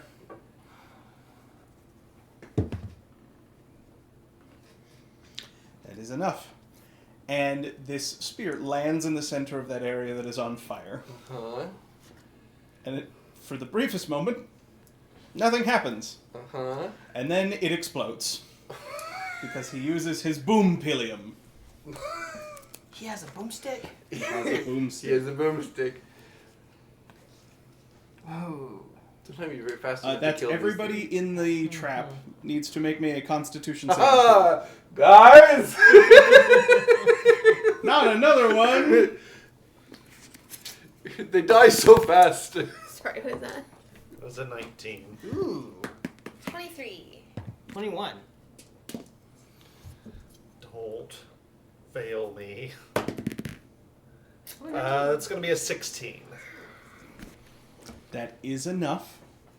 So you all only take half of the 12 points of damage. So 6 to all. 6 points of thunder damage to everyone, and you are deafened for 1 minute. Finned for 1 minute. Hey, wait. So, 6 points. So about 10 6 points. Well, Yeah. even if they succeed, they're still deafened? Oh. Wow. Yes, Keith. I rolled a natural 20 to stay on my feet. Good job. That's not bad. Only. Only if you take more is- than it is more than half your total hit points in one hit. Good thing for temporary. So- Yeah, But you've got your temporary hit points, so it comes off of that first. Well, I had 12 left. So if I took a 6, that's half exact. But your temporary hit points got it. Take it so Your temporary Okay, hit points don't okay. count Yeah, yeah. towards going unconscious. Okay. What about you, sir? I'm down 1 hit point. Not 1 hit point, but just 1 Oh, from your temporary. from my temporary. Okay. It's a good thing you cooked a meal. Yes. Yeah. I wish I had more Um, temporary myself out of that, but Braden, Yes, you have 2 friends there. I do. Actually, that should be a 5. Each of them is going to attack you. Uh-huh. 5 hit points left. Does a 14 hit? No. Neither of them hit. Okay. It's your turn. Turi. I am going to climb up to the top of that rock. Not that That's one. not the other one, Green. the green one that you can't Oh, I see. can't see. And then I'm going to move 5 feet, and I'm jumping down with my staff on top of Wow. Yes. that guy. Key. Wham! That is a 10-foot drop. Uh-huh. There is damage involved. Are you still doing that? Yeah, That's a it, cool- I love it. I think it's great, Keith. Does the kobold However- not break his fall? What? Does the kobold not break his fall? Not enough. The kobold is like 2.5 feet tall. all right. I'm gonna tell you guys this now. If he's willing to make deals, so you can always make a deal that if you hit, you can deal what damage you would have done to the fall to the kobold. But if you miss, you do take the damage. Also, a reminder: if you have any points of resolve, if you would go down, you can spend a point of resolve to stay up. So you can spend resolve to buy 1 extra turn. Yep. Yeah, I. You're not gonna get a better chance. Yeah, I think I have to. Is there? Could I just rule of cool? Could I deal the fall damage to the kobold if I hit? You could. However, I would say you'd have to make an acrobatics check to not take the damage as well. Okay. You would have to know how to land your fall properly to absorb the damage. Tuck and roll. Okay. It's not great given my rolling, but I feel like I've kind of got to do that. So we got a cleric. So yeah, I'm gonna do Captain it. Fire. All right. What do you want me to roll first? The attack or the acrobatics? The attack first. All right. So because it's my shillelagh, I get a +8, Yes. Nice. and that'll be a 17 to hit, That hits. Yes. and deals 11 points of bludgeoning damage. Okay. Now make me that And acrobatics check. I'm sorry. It's magical in case that matters. It does not for right now. Okay. Here comes acrobatics.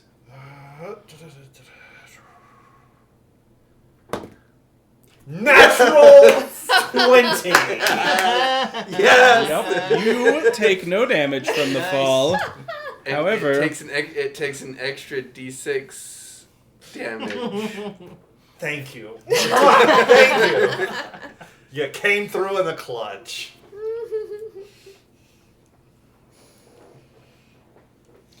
You land that hit. He is dazed and confused, but not down. Okay. All right.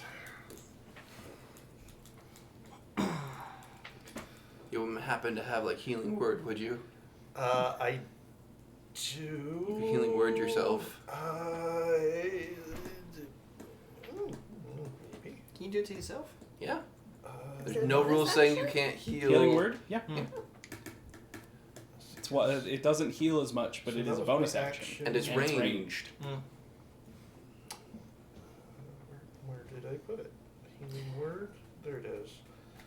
What's the It is range a of bonus effect? action, which I have not What's used. the range of effect for it?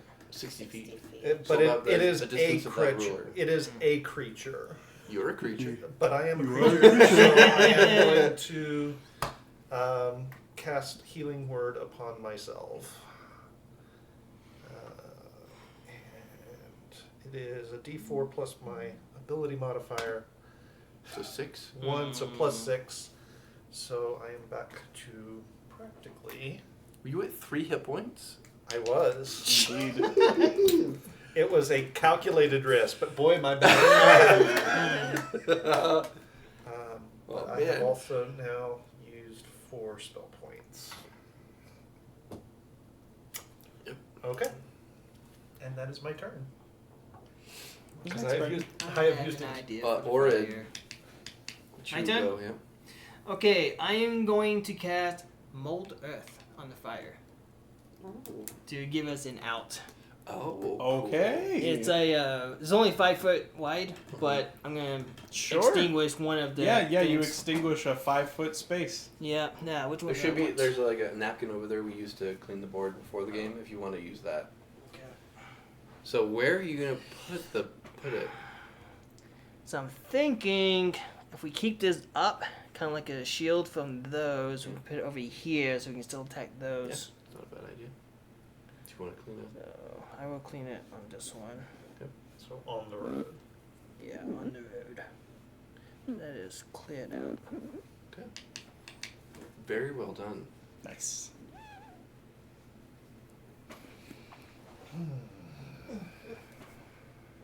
Are you gonna move then? You can go up on the rock. How high are the flames? Like 5 feet. no, they're higher than that. They're probably like 6 feet, Oh. 5 to 6 feet. Can I see through the flames? Yeah.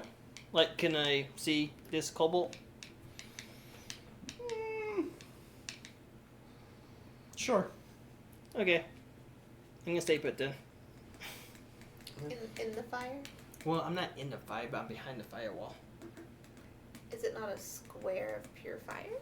No. No. It's like an It was outline. like a ring of Oh, fire to like okay. trap somebody. But we now have an exit that you can leave if you want to. I mean, you can always go over the rocks like I did. Or that. Or that. But why claim if you don't have to? How much movement would it take to get to the top of the rock? 20 feet of movement. I'm gonna climb to the top of the rock. Well, it's Mervale's turn. That's right. And I will. I'm Well, going it's not your to. turn. I'm going to swing at.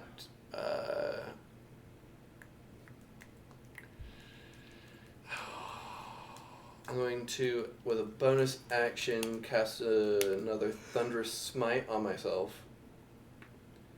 And then I'm going to swing at the kobold in front of me. So, haha! Ow! No! It's an 8. It does not hit. You go, haha, and the kobold just sort of ducks down further and you miss completely. No, you're not supposed to do that. Less talking, more hitting. You hear from your goblin friends, that's cheating! Fight fair! Keep quiet. Keep hitting. Now it's you, Briar. Okay. Now we'll climb this rock. How much movement does it take you to get over there? Wait. So I was here. Yep. 5. 10. Yeah, it's 20 feet up the road. 15 to the base 15 of to the base. 15 at the base, and then 20. You're So now- that would and then be not 20. enough. Yeah. 15 movement. Not enough to get up there this turn. Fine. Then.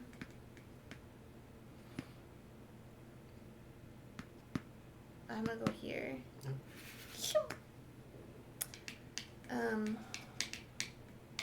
We happen to have like a beam. Anything that would be alive. I mean, can I see this guy? Yeah. I just saw I him. would say I just saw so. Keith Yeah, you can fly see him. off a rock in this epic thing. You can see him. Ah! You hear a thunk. It's the sound of an empty coconut. Hear a thunk and a ow. He ain't got no brain.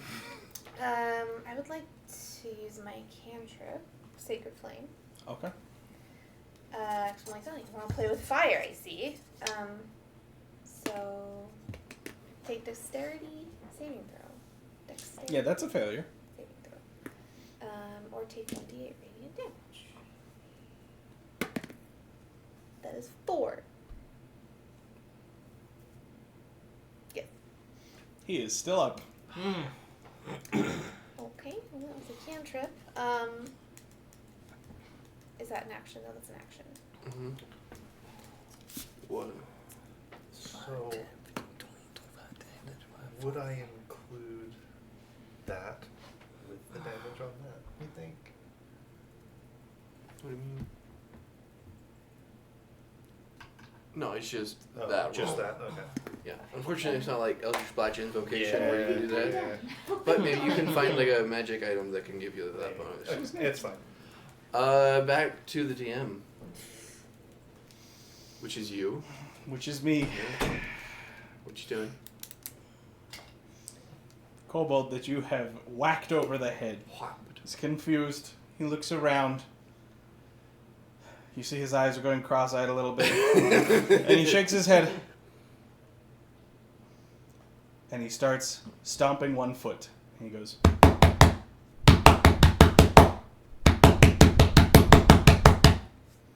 in some sort of strange pattern, like a rabbit. In Draconic, what are you doing?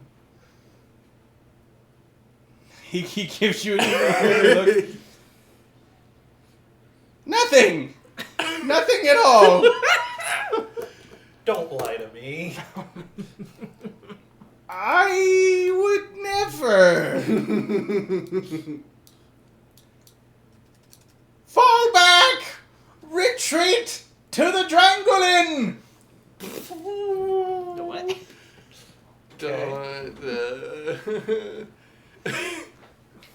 What now? Yeah, retreating. The heck they Back are. to- Erupting out of the ground Is it too late to move? is something none of you have ever seen before. Ever before ever. Mm-hmm. A cart with a monster on it. A cart with a... Oh no! It's a mimic cart. Oh no!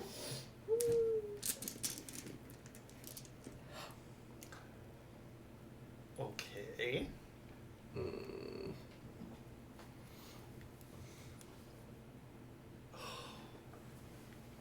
Adrenaline. Okay. A Drangolin appears. It erupts out of the earth, bellows at all of you, and Brayden, would you be so kind? All of them are going to disengage and make a run for the Drangolin. With how much feet of movement? 25 feet. 1, 2, 3. Oh, sorry. And all of 5, them can 10, spend a 15, bonus 20, action to move half their 25. movement. Round it up or down? Round down. 15, 20,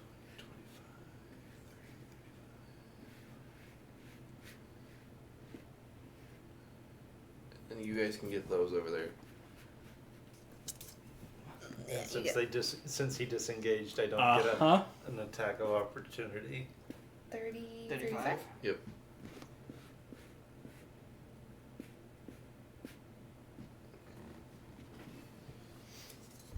And that is their turn. Turi.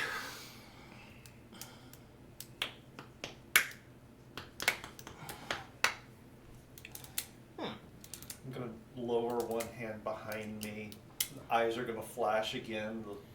My fingers become claws. Primal savagery for the one that I can reach. And that's gonna be a 19. That will hit. Dude's gonna take 8 points of acid damage.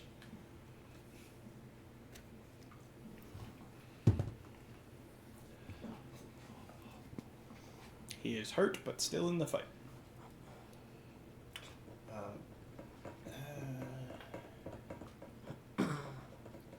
Question is, why are they running towards it? It's on this side. Yeah, but like,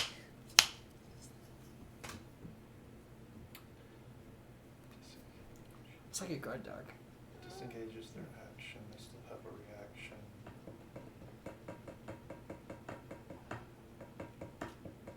Okay. Yeah. And that's all I'm gonna do. Okay. Orid. Ah, yeah. Smoke him if you got him. Should I go for the other kobold or go for the big guy? are cantrips spell points? No. No. No. Okay. Same No, thing. they're cantrips. They're free. 5, 10,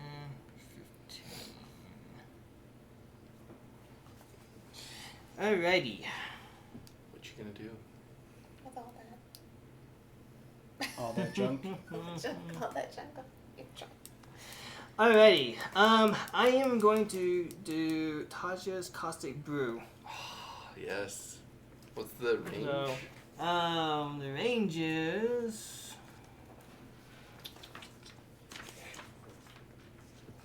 It's from myself. So it's Right. it's in a line. What's the line? 30 feet long. Ooh. 30 feet by 5 feet. If you get the ruler, I think you should. Oh. It's It half, should be half 5, the ruler. 10, 15. Yeah, it should be good. Yeah, it's like right at 15. Oh yeah, easily. Yeah. Alrighty, I need that thing to make a dex save. DC 14. Oh, that's a failure. Alrighty.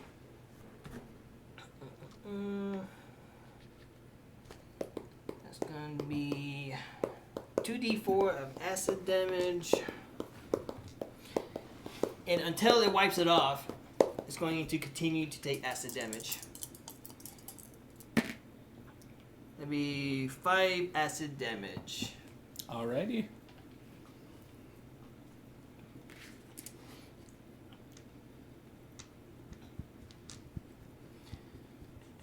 And until it removes it, every round it'll take 5 acid damage. Nice. Okay, it's Merville. Ha ha! 5, 10, 15, 20, 25, 30, not enough. Merville points his great sword towards this beast, and I'm going to cast Command, Ooh. Okay. and I'm going to use Halt. The target doesn't move and takes no actions if it fails a Wisdom saving throw. What is the DC? 13. Well, he rolled an 8. Yes! Uh, Ha Gremlin is commanded to halt. Yes! How long does it have to halt for? A turn. A turn. Very well. Yep, the target does not move and provides no actions. Yes, and that's and true, it, He's in awe with Starstruck. Yep.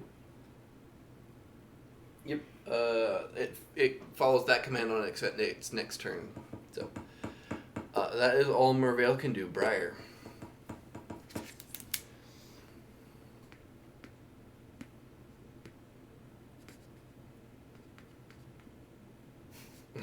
What you gonna do from there? I am. Where is it?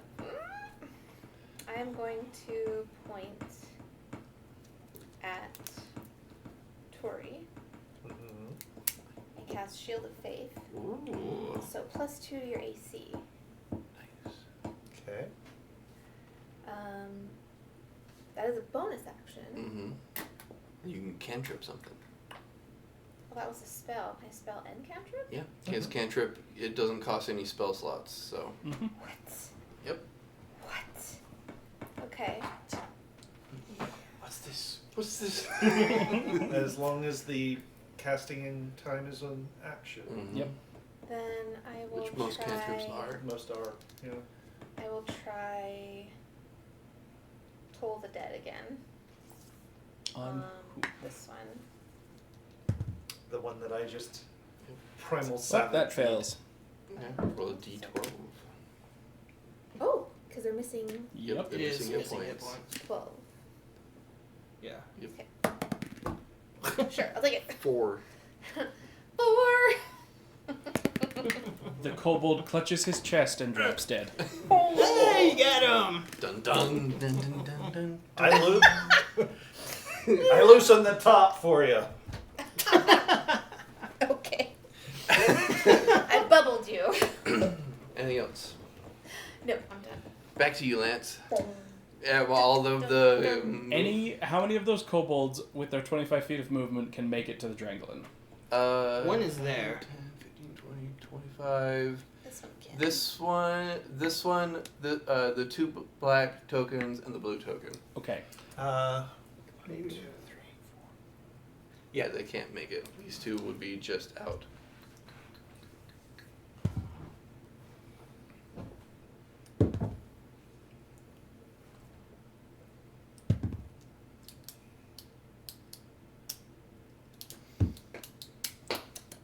Does a 13 hit you, Nate? No. Okay. All 3 of them launch pillions, but they miss. And then all of the kobolds are going to use their movement, their bonus action if they have to, and a dash if they have to get to the Drangolin. Because as soon as they reach the Drangolin, they slide underneath the Drangolin into the hole it just erupted out of. Oh, little Oh. boats. And now that all these are gone, Mm-hmm. we can still take the Drangolin. Hang on. Oh. Don't take them away just yet. Oh, okay. Put into Don't the take them hole. away Okay. just yet. In the hole. Do you have a grenade? Liquid napalm. Okay, We're gonna Turi, it is your turn. See So, how this goes. what are you doing? Oh, interesting.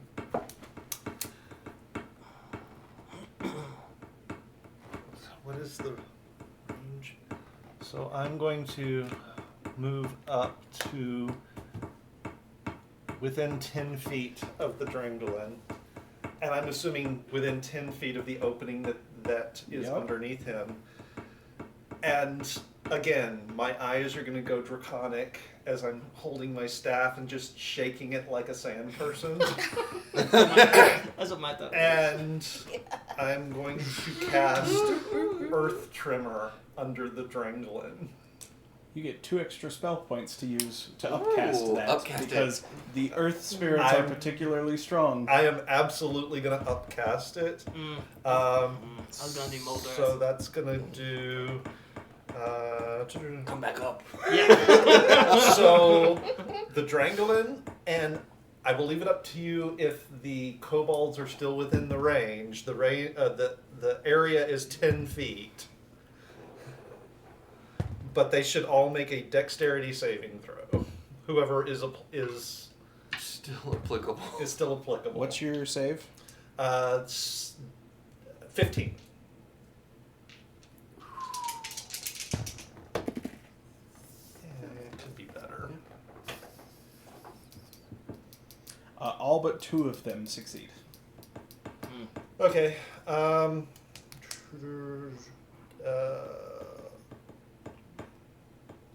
So the 2 that failed will take 4 points of bludgeoning damage and get knocked prone. If the ground in that area is loose, earth, or stone, it becomes difficult terrain until cleared, Okay. with each 5-foot diameter portion requiring at least 1 minute to clear by hand. Okay.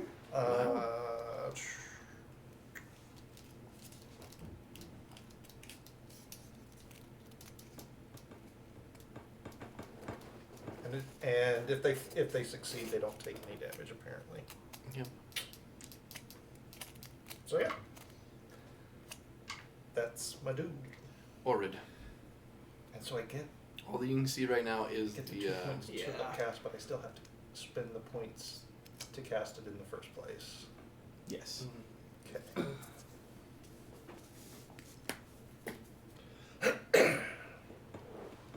Does the thingy not move? What? Did the Jang- Drangolin Jangling? Nope. save? Because it Oh, yes. halted. Oh, I it halted did it on save, its but turn. yeah, Save. it's halted from Okay. Oh, the- you we halted that yeah, one. I halted the Drangolin, yeah. Oh, Also, Keith, okay. let's say that those bonus ones I give you, you can either use it to upcast, or you can use them to discount the spell to a minimum of still costing 1. okay. In this case, it was an Yeah, upcast. no, that's so. fine. Just as I thought about it, I was like, no, you What should be is able to she use it gonna to do? discount a spell if you wanted. Okay. Okay, it still has the acid on it. Yep. And I will cast Eldritch Blast. Go for it. Just the one. Just the one. I cast Eldritch Blast. It'll hit 3 of them. What? 12. That does not hit. Okay, it's gonna. Your Eldritch Blast ricochets off its scales. Alrighty. It's Merveil. That's all I'm doing for now. Ba-bum. Merveil. 5, 10, 15, 20, 25-ish, 30. And I am going to swing down at the Drangolin. Come on. Natural 20. Oh! Nice. Okay. And I'm going to put a first level smite on this. Alrighty.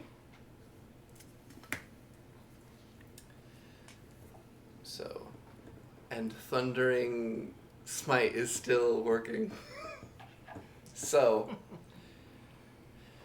that's, let's see, 24. You need to deal 46 points of damage to kill the Drangolin. Okay, give me a second. I gotta do some maths real quick. So, 16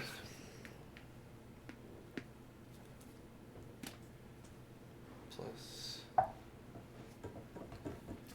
what is, oh no, what am I adding? There's an M somewhere.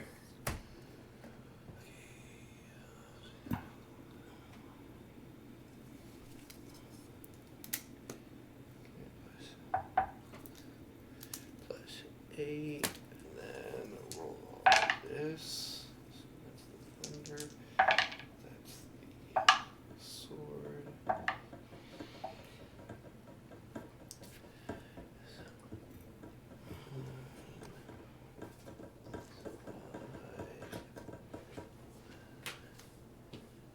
Thunder.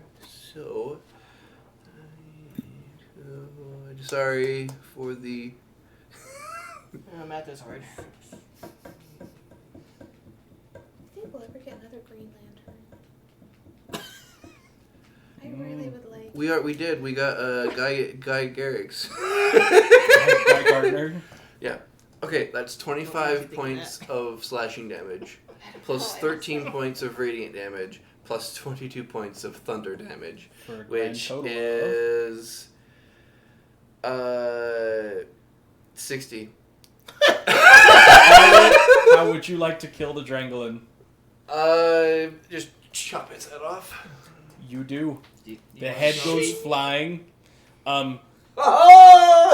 Standing there on the other side of the flames, all of a sudden, there's a Drangolin head that lands next to you. I would like to assume that the 3 goblins were right there and it lands right in front of them. So They're like, as it happens, you hear from somewhere because they're hiding. Mervale, he's our man. If he can't do it, no one can. I'm just like, Ah!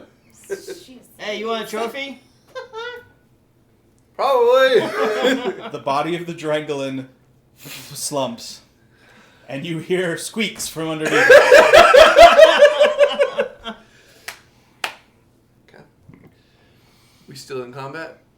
Yeah, whose turn is it next? Briar. Why are we in combat? I imagine there's still things in the hole. Ew. Come out with your claws up. I have nothing to attack at this moment. I could just bury them. That's not true. You could attack Nate. I will heal myself with healing word. to mark off these spell slots. I would do healing word on myself because I only have 6 HP. Guess it's 1d4. Okay, that was dumb. 2. I'll take you back up to 8. Plus spellcasting ability. Plus your spellcasting So ability, 6 yes. points of healing. 6. So back up to Yay. 4. Back up to Got my max 10 again. Ba-ba-da-ba-ba-ba-ba. Much better. I will move forward. Just behind Tori. And I'll be like, I don't know. Do we get them all? And then it's the end of me. Odd the DM. Now we're out of combat. Oh, jeez. Okay. Yeah. And right here is where we will end it for tonight. Congratulations, everyone. This is the first time that we have had no one go down during the first combat Yep. of this game. Yep. So while, since I'm sure we're out of it, I'm gonna. Well, that's still in That hurt. Oh, welcome to the Earth Scar! And scene. So Yes! This is what I wanted! That is going to do it for us here tonight. Hope you guys enjoyed that. We will return to the Earth Scar and the Tales of Jasper in 2 weeks.